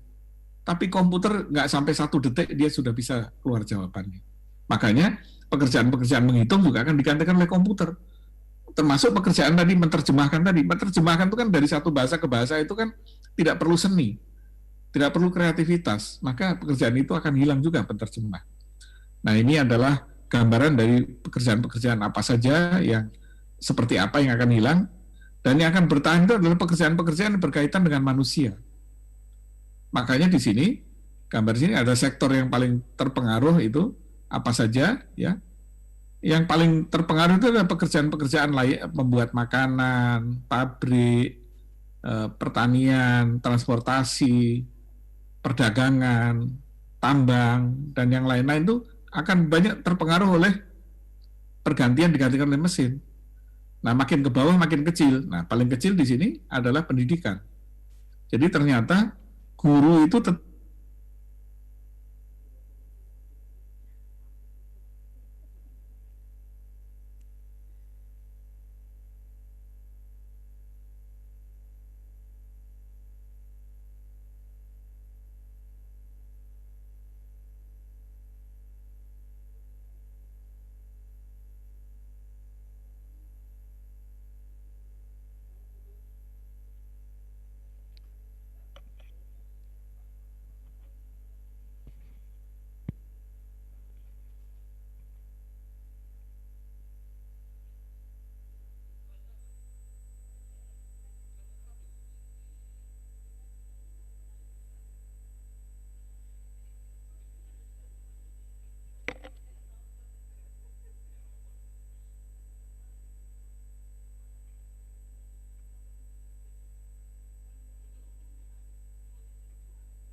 Baik, mohon maaf mungkin ini ada terputusnya koneksi jaringan dengan Prof. Marsudi sambil menunggu ya.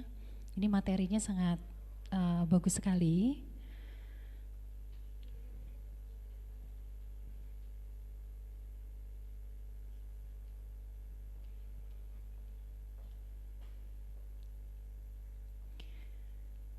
Baik, Pak Ferry sambil menunggu koneksi tersambung kembali dengan Prof. Marsudi. Ini ada sesuatu yang menarik ya tadi yang disampaikan oleh Prof. Marsudi. Tadi lagi seru-serunya tuh. Iya, seru-serunya menyimak sambil kita bercerita sedikit juga ya. Kita. Kawan itu bakalan banyak yang hilang tadi. Iya, banyak yang hilang. Tapi tenang saja, Universitas Bina Dharma itu juga selalu mengikuti perkembangan zaman dan juga teknologi. Jadi apapun jurusannya yang ada di Universitas Bina Dharma, kita tetap menggunakan IT, jadi masih tetap bisa mengikuti perkembangan zaman.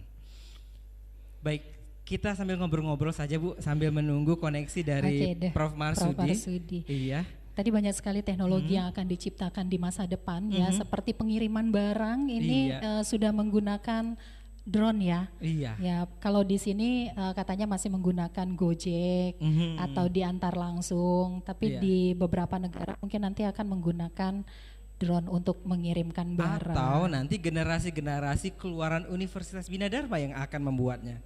Menjadi ide buat mahasiswa baru kita membuat proyek-proyek. Akhirnya datanglah virus COVID yang memaksa kita melakukan itu. Nah, jadi kita lihat di sini ada perubahan proses bisnis bekerja, tidak lagi harus datang ke kantor. Bekerja tidak harus lagi jam 9 sampai jam 5. Bekerja tidak harus lagi melalui jenjang mulai dari bawah kemudian makin ke atas. Bahkan kuliah itu nanti juga diramalkan, tidak lagi mahasiswa itu kuliah ngambil SKS dari bawah gitu. Mahasiswa tidak harus 3,5 tahun paling cepat bisa lulus. Nanti yang pinter 1 bulan bisa lulus S1. Yang bodoh, yang kurang pinter bisa 10 tahun, terserah. Masing-masing punya kecepatan berbeda-beda. Yang penting standar 144 SKS dicapai. Kalau 144 SKS ini dicapai, yang pinter mungkin 1 bulan, 3 bulan bisa selesai. 6 bulan dia bisa selesai. Nah, jadi tidak lagi nanti semuanya itu mengikuti, semua itu proses dari bawah bertahap gitu. Semuanya bisa langsung ke ke apa yang dia mau. Termasuk profesi nanti tidak lagi dikenal. Kalau sekarang kan kita ada namanya sarjana manajemen, sarjana akuntansi, sarjana informatika. Nanti nggak ada lagi seperti itu.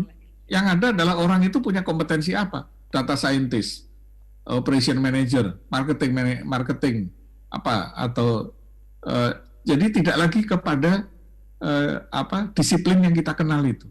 Jadi sehingga masing-masing nanti kalau di pendidikan masing-masing, tapi ini mungkin bukan di forumnya dengan mahasiswa ya, nanti dengan forum dengan dosen-dosen dan pengurus, bahwa ke depan itu kampus akan berubah. Yang disebut oleh Pak Nadiem kampus merdeka itu adalah nanti kampus itu boleh merdeka, mau bikin apa saja boleh. Cuman karena kita belum siap, diberikan oleh beliau bertahap. Jadi kalau sekarang ada yang mengeluh sekarang kampus belum merdeka, memang belum, karena diberikan secara bertahap. Nah, termasuk belajar nanti, mahasiswa boleh memilih nanti, namanya merdeka, boleh milih, saya nggak mau datang ke kampus, saya belajar dari rumah saja, boleh. Saya nggak mau ujian di kelas, saya maunya ujiannya online, boleh.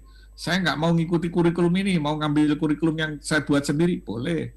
Tapi sekarang belum. Kenapa? Karena kita belum siap. Tapi namanya merdeka itu nanti akan seperti itu. Nah, jadi ketika kita menghadapi dunia seperti itu, bagaimana kita menyiapkan manusianya, menyiapkan para mahasiswanya ini. Buku ketiga yang terbit tahun yang lalu merupakan respon terhadap hilangnya pekerjaan tadi, itu adalah buku yang bercerita bagaimana sih tenaga kerja atau manusia, sumber daya manusia seperti apa yang diperlukan di masa depan. Intinya dari buku ini, dari buku Realizing Human Potential for Industrial Revolution, ini bukunya bisa di-download semua. Buku ini, tiga buku ini gratis, bisa di-download semua. Dikatakan bahwa kalau sekarang ini yang kampus-kampus itu menghasilkan highly skilled technical, orang-orang punya kemampuan teknis yang mumpuni, jagoan coding, jagoan marketing, jagoan apalagi keuangan, pokoknya teknis, highly skilled engineer. Nah ini nanti tidak laku lagi. Kenapa? Karena pekerjaan-pekerjaan teknis itu nanti digantikan oleh software, oleh robot, oleh mesin, oleh komputer. Nah manusia harus, kampus-kampus harus menghasilkan, atau para mahasiswa di sini kalau mau survive di masa depan harus ada di sini menjadi innovator. Jadi kalian nggak bisa matematik nggak apa-apa. Kenapa? Karena matematik nanti urusannya komputer gitu loh, kira-kira ya, urusannya robot. Kita harus menjadi innovator. Jadi kemampuan-kemampuan teknis itu akan hilang. Nah, agar kita menjadi highly skilled innovator, maka ada skill yang diperlukan nih di buku yang tadi dikatakan bahwa ke depan yang ada sekitar 12 skill yang diperlukan. Yang pertama adalah kreativitas. Ini yang menduduki paling puncak. Jadi kalau nanti para mahasiswa ini ingin survive di masa depan, maka pupuklah, bangunlah kreativitas. Punya inisiatif, punya ide, punya mengembangkan diri dengan kreativitas. Kreativitas itu berarti punya otak kanan yang kuat ya. Kemudian yang kedua adalah kemampuan untuk berpikir analitik. Jadi kalau ada sesuatu, dia bisa menganalisis. Oh ini bisa begini, begini, begini. Dan kemampuan untuk inovasi. Apa itu inovasi? Inovasi itu adalah kalau saya Indonesia kan namanya ATM, inovasi itu. Inovasi itu ATM, amati, tiru, dan modifikasi. Jadi ketika melihat sesuatu, ditiru dan dimodifikasi, itulah namanya inovasi. Kemudian yang kedua adalah kemampuan belajar sendiri. Jadi belajar itu tidak lagi seperti kalian pada masa lalu, terpaksa belajar, datang ke kampus belajar, karena kalau absennya kurang 70% nggak boleh ikut UAS, nanti nggak ada lagi seperti itu.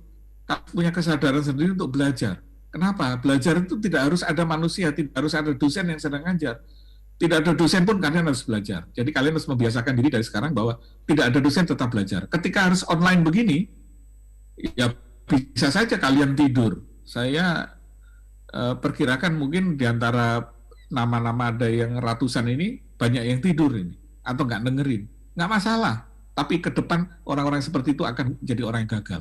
Orang yang mau berhasil di masa depan adalah biarpun tidak ada gurunya, tidak ada dosennya, dia belajar. Ujian misalnya, nanti ujiannya online, dikerjakan di rumah. Wah, banyak nanti mahasiswa yang curang itu, yang ngerjain kakaknya, kalau enggak yang ngerjain temennya. Orang mahasiswa seperti ini tidak akan berhasil di masa depan, enggak akan survive. Yang survive adalah orang yang ketika tidak ada dosennya, tidak nyontek. Tidak ada dosennya, tidak ada ngawasi pun, dia bekerja sendiri. Kenapa? Karena belajar bagi dia adalah penting. Tadi diingatkan betul oleh Laksamana Amarullah tadi, Pak Rektor Unhan tadi, bahwa kalian harus jadi orang yang jujur. Jadi jangan karena diawasi kemudian jadi tertib. Kita harus tahu bahwa semua ini kita butuhkan untuk masa depan. Kalau kita tidak punya kemampuan belajar, tidak punya kejujuran, Anda nggak akan survive di masa depan. Nah, dan ada banyak lagi di sini ya skill yang lain termasuk kepemimpinan. Jadi makanya saya selalu menganjurkan, kalau saya kebetulan saya beberapa hari ini selalu diundang ngasih kuliah perdana di orientasi kampus ini, selalu saya pesankan. Jadi mahasiswa kalau nanti sudah nggak ada virus ya, jangan mahasiswa kupu-kupu. Kupu-kupu itu apa? Kuliah pulang. Jadilah aktivis. Kenapa? Dengan menjadi aktivis, ikut dalam kegiatan-kegiatan unit-unit kegiatan mahasiswa, kalian akan belajar leadership, akan belajar bagaimana mengelola, bagaimana berkomunikasi, bagaimana memecahkan masalah, bagaimana berorganisasi. Itu tidak ada di kelas, adanya di kegiatan-kegiatan kemahasiswaan. Jadi sangatlah rugi seorang mahasiswa yang hanya kuliah pulang. Nah, apakah kalau kita jadi aktivis nilainya jeblok? Tidak, saya sudah buktikan. Saya ini dulu aktivis. Tapi saya lulus, nilai saya tidak ada satupun C. Nilai S1 saya semuanya A dan B. Saya S3 di Australia 2,5 tahun saya selesai. Orang lain perlu 5 tahun, saya 2,5 tahun selesai. Tadi sudah disebutkan oleh pembawa acara, saya ini guru besar pertama di bidang ilmu komputer di Indonesia. Waktu itu belum ada, profesor komputer belum ada. Saya yang pertama. Jadi, biarpun saya aktivis, dan saya masih tetap, sampai sekarang masih aktif di berbagai organisasi ya. Saya pembinaan masyarakat, saya yayasan, dan sebagainya ya. Pesantren, saya masih aktif. Jadi aktivis itu jangan dikontradiksikan kemudian ketika jadi aktivis terus nilainya jelek. Tidak. Jadi aktivis yang baik tetap IPK-nya 4 tapi jadi aktivis. Jadi ketua BEM tapi IPK-nya 4. Apa nggak hebat? Dan itu saya praktekkan ketika saya jadi pimpinan di beberapa kampus sebelum saya jadi komisaris. Saya sudah memimpin 4 kampus, jadi rektor selama 18 tahun saya. Di tempat saya jadi rektor selalu saya minta ketua BEM itu IPK-nya minimal 3,7. Jadi yang lamar jadi ketua BEM itu nggak boleh IPK-nya 2, itu nggak boleh. Harus 3,7. Baru boleh jadi ketua BEM. Yang jadi ketua-ketua himpunan dan sebagainya itu IPK-nya minimal 3,5. Jadi aktivis itu IPK-nya harus tinggi. Nah, baru kita dapatkan yang bagus-bagus. Kenapa? Karena leadership itu didapat dari sana.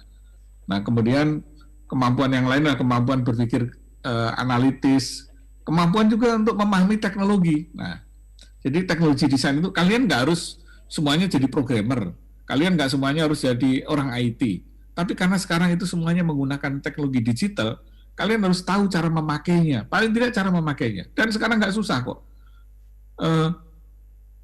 Zaman dulu ya, zaman 15 tahun yang lalu, pakai internet itu susah. Makanya dulu ada kursus. Baca email aja pakai kursus. Dulu ada kursus email, ada kursus browsing. Anak saya itu kalau saya cerita dulu saya ngajar kursus email dan kursus browsing, dia ketawa dia. Masa browsing aja pakai kursus zaman 20 tahun yang lalu ya begitu. Karena susah. Jadi ngetik namanya www.binadarma.ac.id itu susah. Kenapa nggak pakai nama itu? Dulu pakai angka. Pakai 1 sekian, jadi harus ngapalin, otak kita harus punya angka. Tapi sekarang begitu mudahnya browsing, begitu mudahnya baca email, begitu mudahnya pakai Facebook. Ya. Tukang sayur yang suka beredar di sekitar rumah saya sekarang udah pakai WhatsApp. Kalau punya sayuran dia foto, dia video, kemudian di broadcast ke grup ibu-ibu di sini. Bu, saya hari ini bawa timun sekian, bawa ini sekian, siapa yang pesen. Jadi begitu mudahnya sekarang. Dulu jangankan diharapkan tukang sayur itu bisa motret. Sekarang tukang sayur itu bisa motret, bisa bikin video, bisa diposting di WA, bisa di-upload di YouTube. Kenapa? Teknologi sekarang begitu mudah. Nah, jadi kemampuan menguasai teknologi ini penting bagi kalian semua. Kalian para mahasiswa harus menguasai teknologi, karena teknologi itu mudah, nggak susah. Makin lama makin mudah. Nah, kemudian lalu sebelum ada virus, kita agak ragu-ragu itu revolusi keempat. Nanti banyak pengangguran, jadi para pimpinan kita itu cekcok sendiri. Nanti kalau pakai mesin nanti pengangguran dan seterusnya. Tapi tiba-tiba datanglah virus ini. Jadi virus ini, menurut saya, COVID-19 ini punya jasa besar bagi umat manusia, yaitu mendorong percepatan COVID-19. Coba kalau nggak ada COVID-19, nggak mungkin kita online begini. Pasti kalau lagi orientasi, pasti ngumpul di lapangan, kalian berpanas-panas, pakai baju aneh-aneh, diteriak-teriakin, dibentak-bentak sama senior gitu ya. Tapi lo Bina Dharma mungkin nggak ya, tapi kampus yang lain kan begitu ya. Terus, tiba-tiba sekarang harus online begini. Belajar 2 tahun yang lalu, saya itu dari tahun 2010 sudah memperjuangkan bagaimana agar kuliah itu bisa online. Tapi ditolak oleh kementerian. Orang-orang di kementerian itu mengatakan kalau kuliah online itu nggak bermutu dan seterusnya. Gitu. Ditolak. Bu Sunda tuh tahu persis pengalaman saya memperjuangkan namanya e-learning. Tapi sekarang gara-gara virus, maka tiba-tiba malah jadi wajib gitu. Bahkan sampai pendidikan SD pun sekarang sudah harus pakai e-learning. Nah, jadi datangnya virus ini mempercepat semua disrupsi tadi. Nah, kenapa? Karena adanya virus ini akan membuat kita memiliki gaya hidup baru di masa depan. Saya sebut ada 4 megashift atau pergeseran besar di masa depan. Kenapa? Karena virus ini jangan dikira akan hilang. Jadi, para mahasiswa sekalian, virus flu yang kalian sering tuh kena flu itu, influenza itu, yang meler dan batuk itu pertama kali muncul tahun 1918, 100 tahun yang lalu. Makanya dikatakan pandemi itu, dunia itu katanya mengalami tiap 100 tahun ada bencana. 100 tahun yang lalu ada flu. Dan kalian mungkin nggak percaya kalau saya katakan bahwa tahun 1918 atau 100 tahun yang lalu, itu korban orang meninggal karena flu itu lebih dari 50 juta orang. Padahal manusia hanya 1 miliar, nggak sampai. Jumlah penduduk dunia nggak sampai 1 miliar, 50 juta orang di seluruh dunia meninggal karena flu. Apakah flu hilang? Tidak, sampai sekarang flu masih ada. Tapi apakah flu sekarang mematikan? Tidak. Kalau dulu 100 tahun, kalau sekarang ada orang meninggal terus ditanya, meninggal kenapa? Flu. Masa sih flu bisa meninggal? Kita nggak percaya. Tapi 100 tahun yang lalu orang flu meninggal. Kenapa? Karena orang belum tahu cara menghadapi flu. Orang belum tahu bahwa kalau flu itu nggak boleh jalan-jalan, kalau bersin supaya ditutupi sehingga nggak menular ke yang lain. Kalau flu itu badannya dihangatkan dengan jaket. Kalau flu itu minum yang hangat-hangat, minum antibiotik, kemudian istirahat. Itu waktu itu belum tahu, makanya korbannya sampai 50 juta. Sama dengan COVID ini. COVID ini karena kita belum tahu cara menanganinya, korbannya banyak. Tapi ke depan kita akan mulai tahu sekarang, oh ternyata COVID itu menular ludah dan sebagainya. Maka kita diharuskan pakai masker. Jadi budaya pakai masker itu tidak akan hilang, akan ada terus. Kemudian yang kedua adalah karena virus COVID itu menular dari sentuhan, maka kita mungkin akan menghindari sentuhan. Dan yang lain-lain ya, kerumunan juga berkurang. Makanya timbul gaya hidup baru di masa depan. Yang pertama, gaya hidup di rumah saja. Yang sebelah kiri ini, stay at home lifestyle. Jadi orang akan berusaha untuk, kalau nggak terpaksa, itu nggak pergi, nggak keluar. Kalau nggak terpaksa, itu ya di rumah saja. Gitu. Jadi terus anotasinya Pak hilang.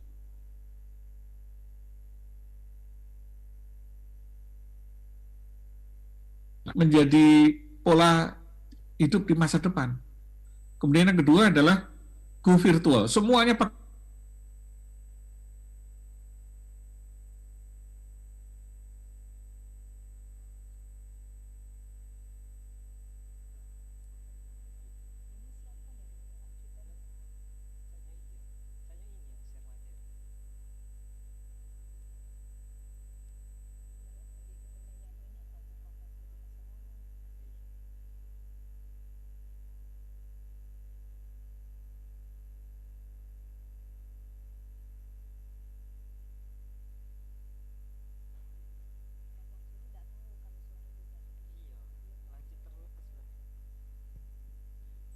ya kayak yang tadi ya, kayak manusia robotnya itu bentuknya kayak piring gitu ya, tapi cerdas dia kalau saya taruh di lantai, dia bisa mendeteksi di mana ada kotoran, ruangannya seperti apa, kemudian ngepel sendiri, buatan Xiaomi. Kemudian istri saya juga di dapur itu sudah pakai robot untuk nyuci baju dan untuk nyuci piring, bukan sekedar mesin cuci, tapi robot yang begitu cerdas, tahu bagaimana mengatur baju dan sebagainya. Jadi sekarang mulai banyak benda-benda cerdas seperti itu. Nah, jadi kita menuju go virtual. Kemudian Megashift yang dua lagi tidak terlalu relevan dengan kuliah kita, tapi perlu saya kenalkan. Yang pertama adalah kita akan kembali ke dasar lagi. Jadi manusia tidak lagi berbagai gengsi. Dulu orang mau beli tas harganya 300 juta hanya karena merek. Tapi ternyata sekarang mereka sadar bahwa itu nggak ada gunanya. Orang beli jam tangan harganya 200 juta karena merek. Atau ada 1 miliar bahkan ya. Padahal menunjukkan waktu yang sama, jamnya yang sama.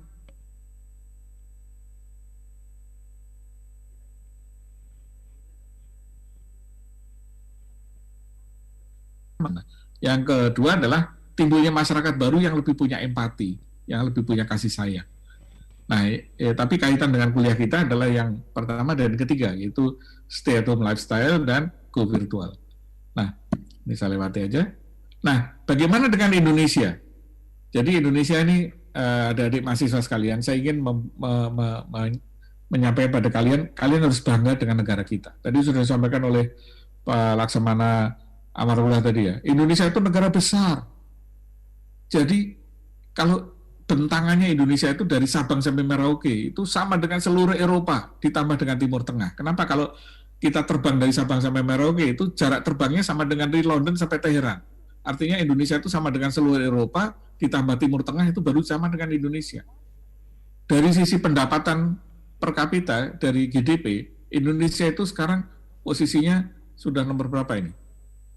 Nomor 1 Cina paling besar, nomor 2 Amerika, nomor 3 India, nomor 4 Jepang, nomor 5 Jerman, nomor 6 Rusia, kita ini nomor 7. Bayangkan, dari lebih dari 200 negara di dunia, Indonesia itu kekayaannya nomor 7. Jadi Indonesia itu negara kaya. Memang kita masih punya problem, yaitu kekayaan belum terdistribusi rata ya. Kekayaan hanya terpusat di kelompok tertentu. Tapi nggak apa-apa, yang penting kita sudah kaya dulu, tinggal sekarang ke depan adalah bagaimana kekayaan itu didistribusikan secara rata. Jadi kalian harus bangga, Indonesia itu bukan negara kecil, Indonesia itu negara besar. Kita ini ekonomi kita itu nomor 7 di seluruh dunia. Jadi Singapura yang begitu megah, begitu mewah saja sebenarnya nggak ada apa-apanya dibandingkan Indonesia, nggak masuk di sini. Dalam ranking 20 besar ini Singapura nggak masuk. Indonesia malah nomor 7. Lebih dari Inggris, lebih dari Brasil, lebih dari Italia, lebih dari Korea Selatan. Korea Selatan yang kalian senangi K-pop-nya dengan segala macamnya itu nggak ada apa-apanya. Korea Selatan nomor berapa ini? Nomor 14. Kita nomor 7 dunia. Jadi Indonesia adalah negara besar. Karena itu kita punya kesempatan yang besar. Nah, dari sisi digital ya ini dunia, saya masuk Indonesia saja. Di Indonesia itu penduduk kita tahun ini 272 juta. Pasar yang sangat besar. Jumlah telepon seluler kita, meskipun banyak yang mengeluh katanya nggak punya HP untuk belajar, faktanya Indonesia itu jumlah telepon HP kita itu 338 juta. Setiap tahun orang Indonesia itu beli 50 juta handphone baru. handphone begini ini, karena saya di Telkom jadi saya punya datanya. Setiap tahun orang Indonesia itu beli HP ini 50 juta HP. Bayangkan, negara lain nggak ada yang seperti itu. Pengguna internet kita 175 juta, belum semuanya memang ya. Tapi pengguna media sosial kita 160 juta. Jadi di Indonesia itu, kalau Facebook itu jadi partai Facebook itu akan menang pemilu. Kenapa? Di Indonesia itu pemakai Facebook 160 juta gitu. Jadi kalau kita bikin partai Facebook Indonesia, dia akan menang kalau pemilu gitu. Pilpres dia jadi presiden dia karena 160 juta user dari Facebook. Nah, artinya negara kita itu bukan negara main-main, negara yang punya potensi besar. Yang berikutnya lagi adalah karena negara kita ini kirakan nanti kalau sekarang nomor 7 ya, pada waktu Indonesia nanti berumur 100 tahun, jadi 2045, kita akan masukkan jadi nomor 4. Nah, tahun 2045 itu tidak lama lagi, 25 tahun yang datang, ketika kalian-kalian yang sekarang jadi mahasiswa itu akan menduduki jabatan-jabatan kepemimpinan. Dosen-dosen kalian, termasuk saya itu mungkin sudah nggak ada di dunia ini. Tapi kalian-kalian akan memegang Indonesia 25 tahun yang akan datang, di mana Indonesia menjadi ekonomi nomor 4 dunia. Nah, masalahnya adalah kalau kalian tidak punya kekuatan, tidak punya kemampuan, tidak punya rasa bela bangsa yang disampaikan oleh Pak Rektor Unhan tadi, maka kekayaan kita nanti negara nomor 4 di dunia, tapi kekayaan kita akan dinikmati negara lain, dinikmati orang asing. Itu jangan sampai seperti itu. Jadi jangan sampai peribahasanya seorang yang kaya raya punya rumah, kalau nggak tahu kalau di Palembang itu daerah paling mahal di mana, kalau di Jakarta Pondok Indah lah ya, punya rumah di Pondok Indah, ada kolam renangnya, ada TV-nya, dan sebagainya, tetapi yang menikmati itu semua adalah anak-anak tetangga. Anak tetangga pada datang ke situ, pada menikmati kekayaan dan kemewahan tadi. Ini jangan sampai terjadi. Ini betul-betul saya pesankan kepada para mahasiswa di sini, 25 tahun yang datang kalian yang akan memegang kendali, kalian yang bertanggung jawab apakah kekayaan Indonesia nanti dinikmati oleh bangsa Indonesia atau dinikmati oleh negara-negara lain. Nah, karena itu bagaimana sekarang mahasiswa harus siap menghadapi masa depan. Nah, ini kaitan sebenarnya dengan kampus. Kampus harus melakukan untuk namanya kampus merdeka itu ada 4 revolusi. Revolusi dari kurikulum, revolusi akreditasi, revolusi dari dosen cara ngajarnya, dan yang keempat revolusi dari mahasiswa belajar. Nah, karena dengan mahasiswa saya akan lihat yang keempat saja, yang lain saya tidak akan bahas ya. Nah, mahasiswa itu tidak lagi cukup belajar pakai textbook. Tidak lagi cukup belajar dari jurnal, tapi semua sumber ilmu pengetahuan yang ada di alam semesta ini harus jadi sumber belajar, terutama yang digital. Jadi belajarlah dari Facebook, belajarlah dari Flickr, belajarlah dari Twitter, dari YouTube, itu banyak sekali pembelajaran yang luar biasa. Dari Google juga banyak sekali materi pembelajaran. Jadi belajar jangan hanya dibatasi lihat dari textbook saja. Nah, otomatis dosennya nanti juga harus seperti itu ya. Jadi belajar, gunakan semua sumber yang ada untuk belajar, termasuk belajar dari pembelajaran online seperti Udemy, Coursera, dan sebagainya.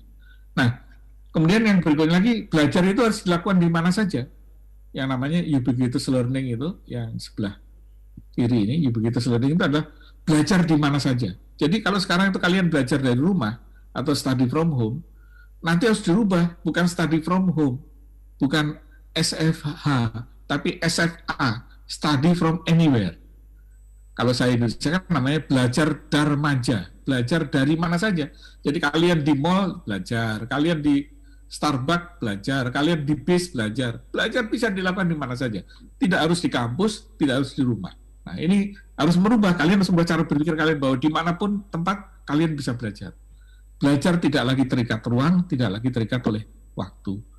Nah, kemudian dengan belajar dari segala macam, kalian harus punya sumber belajar yang bermacam-macam, digambarkan dengan jaringan ini. Ada data dari Facebook, diambil dari Google, dari textbook, semuanya kita coba rangkai menjadi sebuah kesatuan. Nah, jadi inilah esensi dari pembelajaran, namanya pembelajaran terbuka. Kalau pembelajaran tradisional itu harus di tempat yang sama dan waktu yang sama, contohnya kuliah zaman dulu itu, atau ketika kalian masih SMA itu same time, same place. Jadi gurunya ada di kelas, muridnya ada di kelas, waktunya sama. Ada lagi belajar di tempat yang sama, tapi waktunya beda. Misalnya itu namanya les ya. belajar di luar kampus, di luar sekolah. Ada lagi belajar saat yang sama tapi tempatnya beda. Nah, contohnya ini, saya ngasih video conference ini adalah belajar di tempat waktunya sama tapi tempatnya beda. Kalian ada yang di Palembang, ada yang di Prabu Mulya, ada yang mungkin di mana-mana ya, di Batu Raja atau di mana-mana, saya di Jakarta. Gitu. Tapi yang ke depan itu yang akan terjadi adalah di sini. Belajar di yang pojok kanan ini, belajar di mana saja, kapan saja. Inilah belajar tidak tergantung ruang dan waktu. Nah, pembelajaran masa depan dengan Kampus Merdeka adalah pembelajaran seperti ini. Kalian bisa belajar di mana saja, belajar kapan saja, dengan cara apa saja. Jadi nggak ada lagi keluhan di mana mau ini, nggak ada sinyal, pakai cara yang lain. Di tempat saya nggak ada internet, jangan bergantung pada internet. Semua metode bisa kita lakukan untuk belajar. Nah, jadi belajar anytime, anywhere, dan anyhow. Jadi belajar kapan saja, di mana saja, dengan cara apa saja. Nonton film saja bisa jadi belajar, gitu ya. Nah, karena itu kelas-kelas nanti juga banyak menggunakan teknologi yang berubah. Ini saya buat gambaran kelas masa depan ya. Pembelajaran dengan realitas. Ini adalah salah satu bentuk pembelajaran kedokteran. The HoloLens is absolutely the most amazing piece of technology. Within 5 seconds, I realized that the world had changed. It was an immediate realization that this is something exciting and we have to be a part of this. Seeing things in 3D is something that you could do before with some glasses. The thing that the HoloLens gives you is the ability to walk around those 3D objects and to really experience them as if they're in the room with you. It is augmented reality, it is mixed reality. And what that means is I still see you, I still see this room and everything around me, but the digital content is inserted into the room as if it's actually there. Mohon maaf, Prof. That's something that we think has real power. It's actually kelas mixed reality. Nah, Mohon kemudian maaf, Prof. Pelajaran yang lain adalah virtual classroom. Ini Prof. mungkin saya kira Bina Dharma tidak lama lagi punya kelas seperti ini. Di mana seperti ini kalian ada di belajar dari mana saja dengan menggunakan device kalian masing-masing. Dosennya ada di kelas, dia ngajar. Cuman bedanya kalau sekarang kan ini kan Vicon ya duduk gitu. Ke depan nanti ya kelas biasa saja. Jadi kelas biasa dosennya ngajar seperti ngajar biasa, tapi muridnya berbentuk layar-layar saja muridnya. Murid-muridnya mengikuti pembelajaran di kelas virtual seperti ini. Atau bahkan mungkin lebih hebat lagi, murid-muridnya hadir tapi bukan secara fisik, hadirnya avatar-avatarnya gitu ya. Jadi dosennya avatar, muridnya avatar, sehingga satu dosen kayak saya ini bisa ngajar banyak kelas sekaligus pada saat yang sama. Kenapa? Karena yang ada di sana adalah avatar. Jadi avatar kita, avatar saya dengan avatarnya para mahasiswa. Jadi mahasiswa tidak hadir secara fisik di sini. Kenapa? Karena nanti kalau hadir secara fisik bisa ketularan kena virus kan gitu kan. Makanya yang hadir kita hadirkan adalah avatar kita saja. Dan ini sudah banyak ya, mulai di beberapa kampus di luar negeri sudah mulai pembelajaran menggunakan avatar. Sehingga tidak lagi terjadi interaksi fisik, tetapi mahasiswa tetap belajar efektif. Kenapa? Kalau menggunakan Vicon seperti ini kan tadi saya bilang, ada yang ngantuk, ada yang tidur, ada yang sambil makan. Tapi kalau berbentuk avatar gini,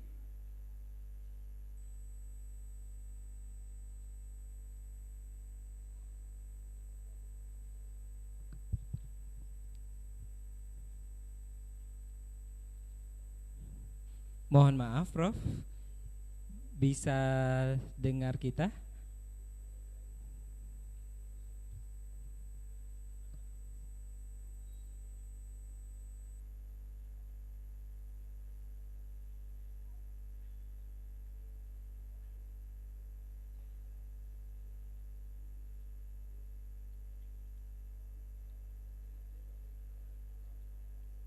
lama-lama terbiasa kultur kita menjadi budaya kita menjadi budaya digital.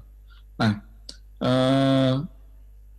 dengan kultur digital inilah makanya kalau di beberapa kampus mungkin termasuk Bina Dharma kalian nanti akan menghadapi kuliah dengan menggunakan Zoom seperti kasus hari ini, atau bisa menggunakan WhatsApp atau menggunakan Line atau menggunakan Google Meet, terserah, masing-masing dosen punya kecenderungan sendiri-sendiri. Itu nanti menjadi hal yang biasa, dan sekarang ini kita baru awal, tapi saya perkirakan setahun 2 tahun yang akan datang akan ada teknologi yang lebih canggih lagi dari Zoom. Zoom itu kita anggap sudah canggih, nanti akan ada yang lebih canggih lagi. Nah, karena itu yang penting adalah kembali ke, saya ingin garis bawahi, kalau ingin menghadapi masa depan, inilah 10 skill yang harus kalian kuasai.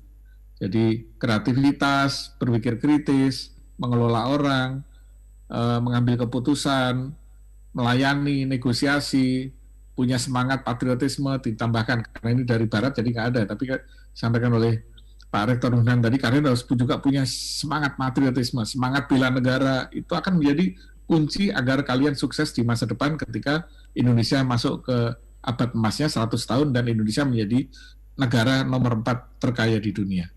Demikian saya kira para mahasiswa yang ingin saya sampaikan, sharing dari saya, dan ini ada nomor HP saya, kalau suatu saat ada yang mau tanya apa saja silahkan. Saya kembalikan ke panitia, terima kasih, dan Assalamualaikum warahmatullahi wabarakatuh. Waalaikumsalam warahmatullahi wabarakatuh. Baik, ini menarik sekali ya, mungkin dengan Prof. Marsudi, langsung saja. Baik, tepuk tangan dong buat Bapak Profesor Marsudi. Iya. Langsung saja ya, mungkin Prof. Marsudi, satu pertanyaan untuk peserta mahasiswa baru Universitas Bina Dharma. Jadi nanti pertanyaan terbaik yang akan dipilih ini akan mendapatkan satu buah smartphone. Baik, kami persilakan Prof, satu pertanyaan untuk mahasiswa baru Universitas Bina Dharma. Langsung ya. Jadi sebutkan 5 top skill yang harus kalian kuasai untuk survive atau sukses di masa depan. 5 keterampilan yang harus kalian kuasai agar kalian sukses di masa depan. Ya, nanti 5-5-nya harus benar gitu. Yang paling baik yang 5-5-nya benar. Baik, Prof. Terima kasih atas sekali ya pertanyaannya. Iya. Ya. Sebenarnya tadi ada banyak ya, tapi Prof hanya minta 5 saja soft skill yang harus dimiliki untuk maju tetap survive di masa depan. Baik. Baik, silakan saja dijawab via chat room kita di Zoom dan juga di kolom komentar YouTube channel Bina Dharma TV. Baik, sampai menunggu. Tadi sebenarnya apa yang dibilang oleh Prof. Marsudi ini kampus merdeka, merdeka belajar. Jadi belajar dimanapun, kapanpun, mau bagaimanapun ini tetap terlaksana. Tetap terlaksana. Iya. Dan juga tadi ada pesan dari Prof. Marsudi bahwa kita belajar online di masa seperti sekarang ini itu jangan hanya menunggu saja, tapi kemauan dari diri kita sendiri. Semuanya bisa dipelajari, tapi kalau kita hanya duduk-duduk saja, menunggu instruksi saja, itu tidak akan berjalan dengan lancar. Jadi harus ada kemauan dari diri kita sendiri. Oke, jangan jadi mahasiswa kupu-kupu. Iya, kupu-kupu. Kampus pulang, kampus pulang. Tapi tadi ada juga kata Prof. Marsudi, dengan adanya COVID-19 ini memberikan jasa yang sangat besar ya. Ini mempercepat penggunaan teknologi. Iya, yang tadinya kita belum siap, akhirnya harus siap dan harus segera kita terapkan. Ya. Dan ada juga yang harus nih Bu. Oke. Itu tadi hadiah. Oh, hadiah. Ini juga harus disegerakan. Baik, kita langsung saja ke fishball lagi. Kita ambil 11 lagi fishball. Bukan untuk 11, 15 mungkin. Oh, 15 ya. Oh ya, ini sesi terakhir ya. Jadi langsung 15 fishball kita dapatkan. Bukan 15 fishball, Pak. 15 nama. Iya. Fishballnya hanya 1 di sini. Oke, silakan 15 nama kepada sampai ke bawah-bawahnya mungkin ada yang beruntung harusnya. Ini ada 15 nama mahasiswa baru yang beruntung yang akan mendapatkan merchandise yang telah disiapkan oleh Universitas Bina Dharma. Kalau dilihat di aula Universitas Bina Dharma ini sudah dijejerkan ya hadiah-hadiah menarik yang akan diterima oleh mahasiswa baru Universitas Bina Dharma. Baik, yang pertama silakan Pak Ferry. Baik, yang pertama NIM 201520018 atas nama Melia Ruspiana. Selanjutnya dengan NIM 201510062 atas nama Fitri Handayani. Selanjutnya NIM 201420061 atas nama Muhammad Zidan Budiman. NIM 218100073 dengan nama Laura Indah Sri. Nah, kalau ada musik seperti ini jadi semangat ya. Jadi semangat, iya. Selanjutnya NIM 2027100034 atas nama Muhammad Alifian Huriski. Berikutnya NIM 21710028 atas nama Rizky Andriansa Lubis. Selanjutnya NIM 21510035 atas nama Muhammad Fikri. NIM 20210042 atas nama Sherlyn Finandita.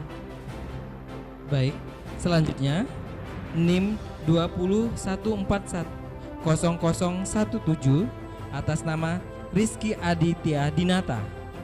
NIM 21410086 atas nama Adi Saputra.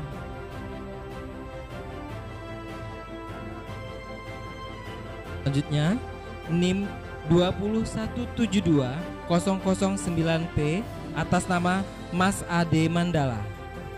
2152004P atas nama Hendy Akbar Aziz. NIM 202420004 atas nama Aldo Fajarino. Dan yang ke-14 NIM 2142019 atas nama Doni Kusuma. Dan yang terakhir NIM 2141010 atas nama Gusti Ilham. Baik, 15 orang mahasiswa baru ini yang akan mendapatkan merchandise dari Universitas Bina Dharma. Kita mengingatkan sekali lagi bahwa handphone bukan hanya menjawab pertanyaan dari narasumber yang telah memberikan pertanyaan, 3 pertanyaan tadi ya dari Ibu Sunda, Ibu Rektor, ya. Bapak Amrullah, dan juga yang terakhir dari Bapak Prof. Marsudi. Selain itu juga ada juga kata mutiara. Jadi buat penonton yang ada di YouTube channel Bina Dharma TV, silahkan saja masih ada waktunya untuk mengirimkan kata mutiara tentang Universitas Bina Dharma, dan kita akan memilih 3 kata mutiara yang terbaik. Baik, hadiah-hadiah mungkin sambil menunggu jawaban terbaik dari mahasiswa baru. Oke, selanjutnya kita langsung saja melihat video ya. Video penjelasan tentang sistem informasi akademik dan e-learning Universitas Bina Dharma.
Kami dari DSTI akan memperkenalkan mengenai sistem informasi akademik yang ada di Universitas Bina Dharma.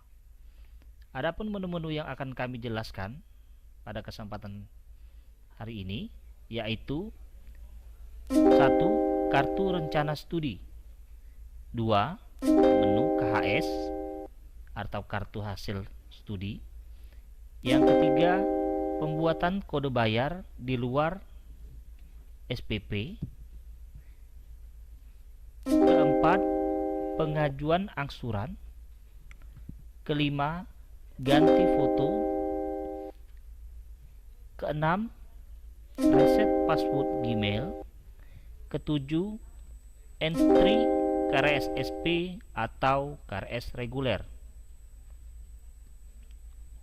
Oke, pertama-tama kita harus login dulu untuk memasuki SISPO ini, yaitu dengan NIM, adik-adik sekalian.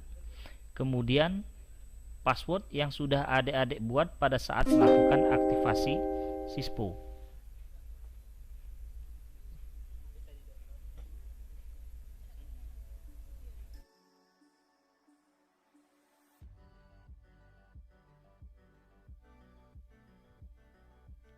Oke, ini adalah tampilan awal dari sistem informasi akademik ataupun bisa disebut dengan dashboard.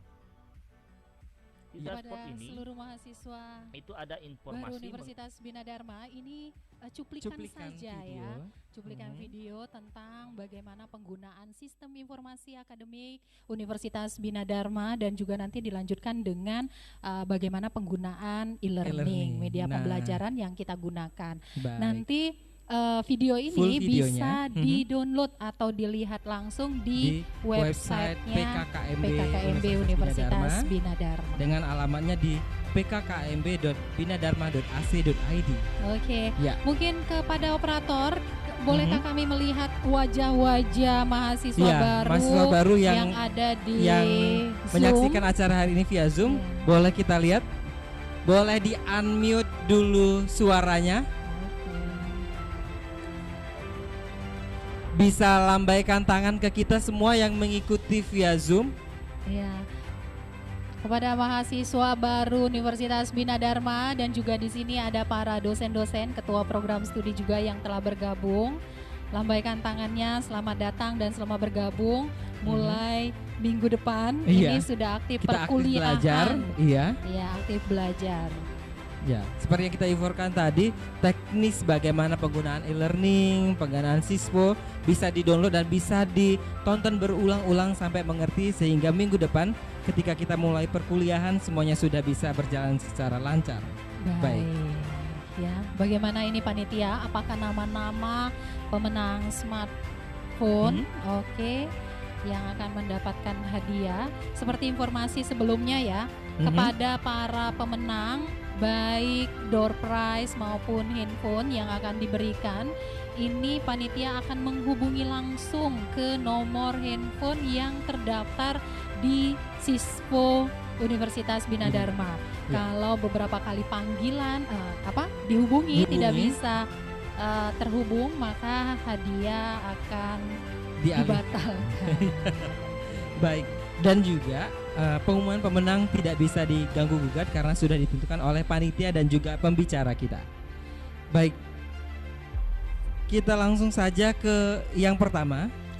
Ya, pemenang via YouTube yang telah memberikan kata mutiara tentang Universitas Bina Dharma. Yang pertama yang mendapatkan 1 buah handphone. Mungkin jangan namanya dulu ya Pak Ferry disebut. Kita bacakan kata mutiaranya dulu. Apakah benar? Iya, tentang Universitas Bina Dharma, apakah memang bisa membuat kita baper juga kata mutiaranya. Baik. Kita bacakan ya kata silakan mutiara. Bu, yang pertama.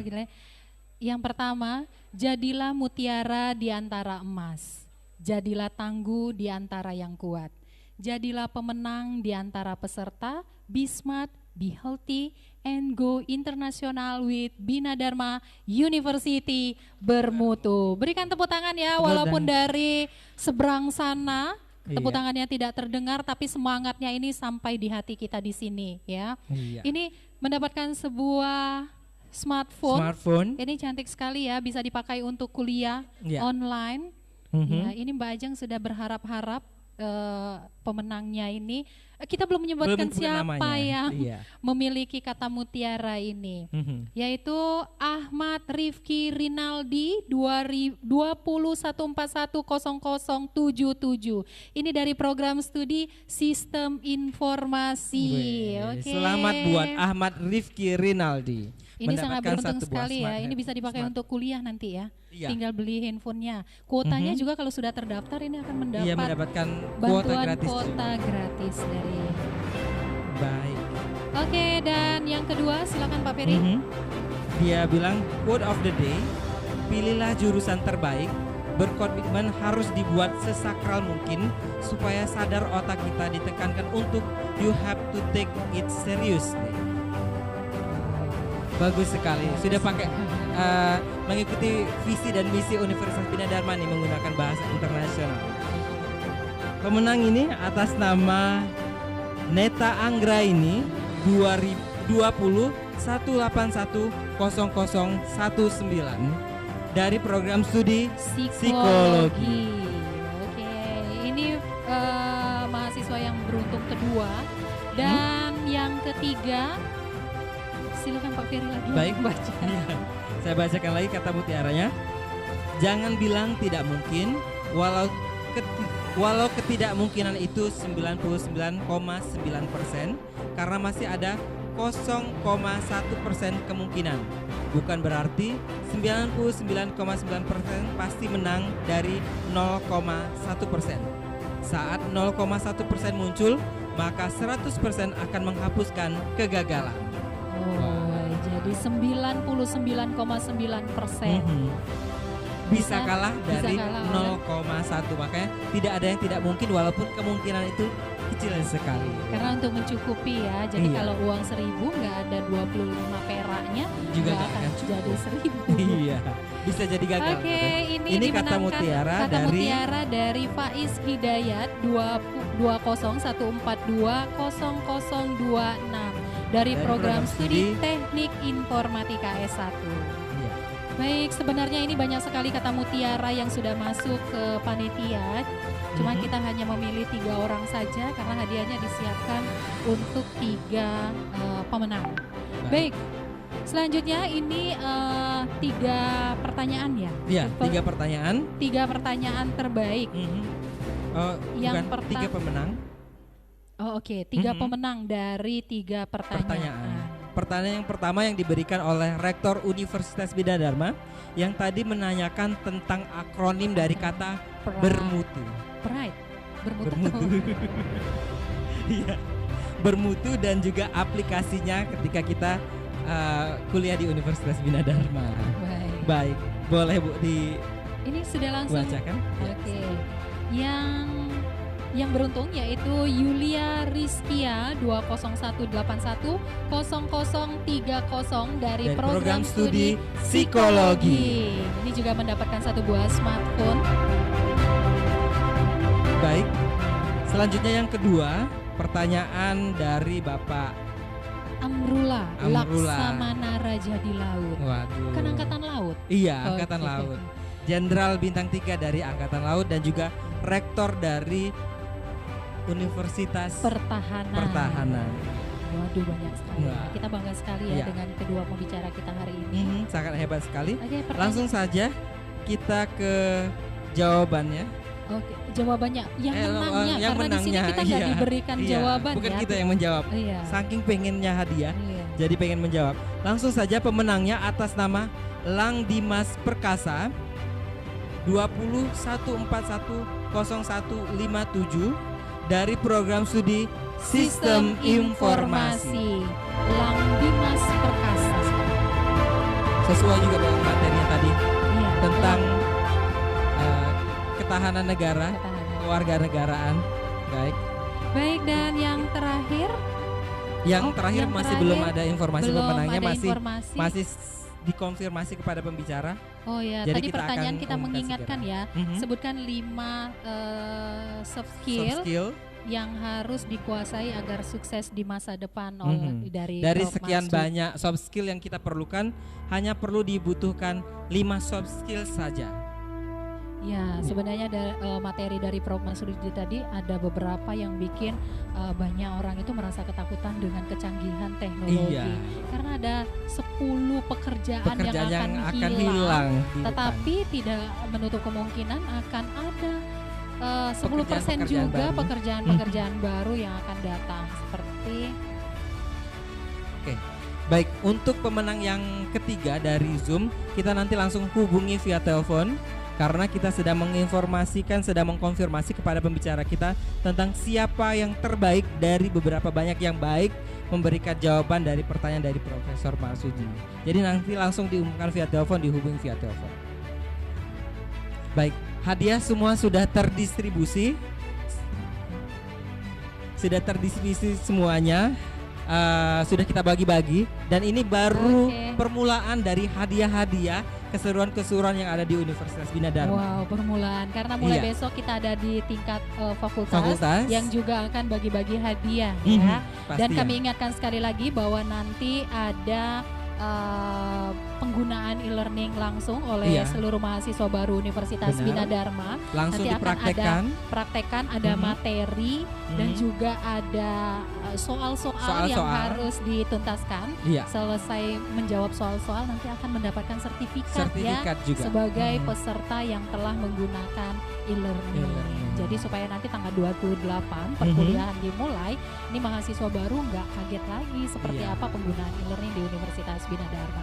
Baik, hadirin yang berbahagia, selesai sudah rangkaian acara kita pada siang hari ini. Atas nama pembawa acara, saya Riani dan saya Ferry Kurniawan. Kami sampaikan terima kasih, mohon maaf sebesar-besarnya jika sekiranya ada ulah kata yang kurang berkenan di hati, dan marilah kita tutup acara pembukaan PKKMB Universitas Bina Dharma tahun akademik 2020-2021 dengan membaca hamdalah.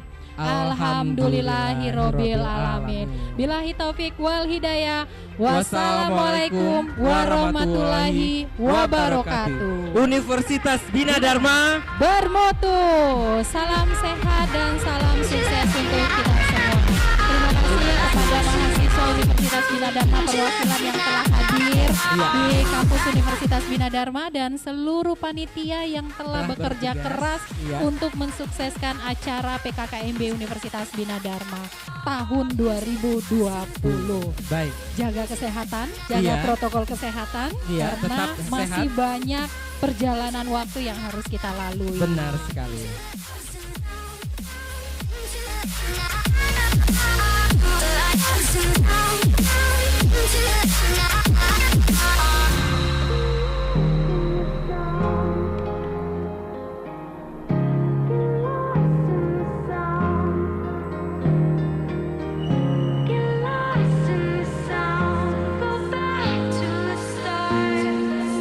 Let's go out of the door. Lost and down into the light now.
baik perhatian kepada mahasiswa baru yang hadir pada hari ini.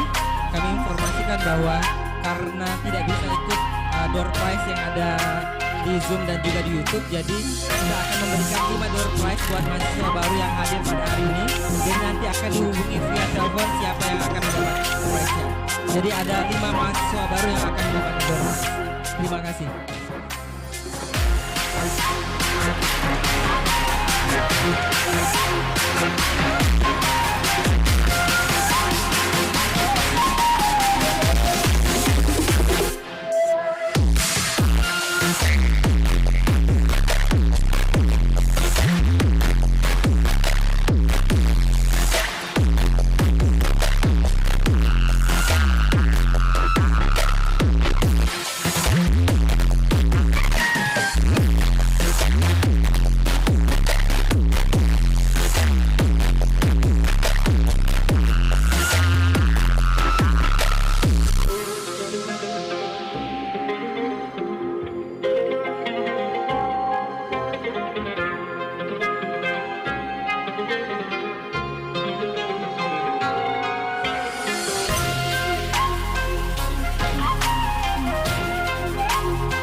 It's all about humanity.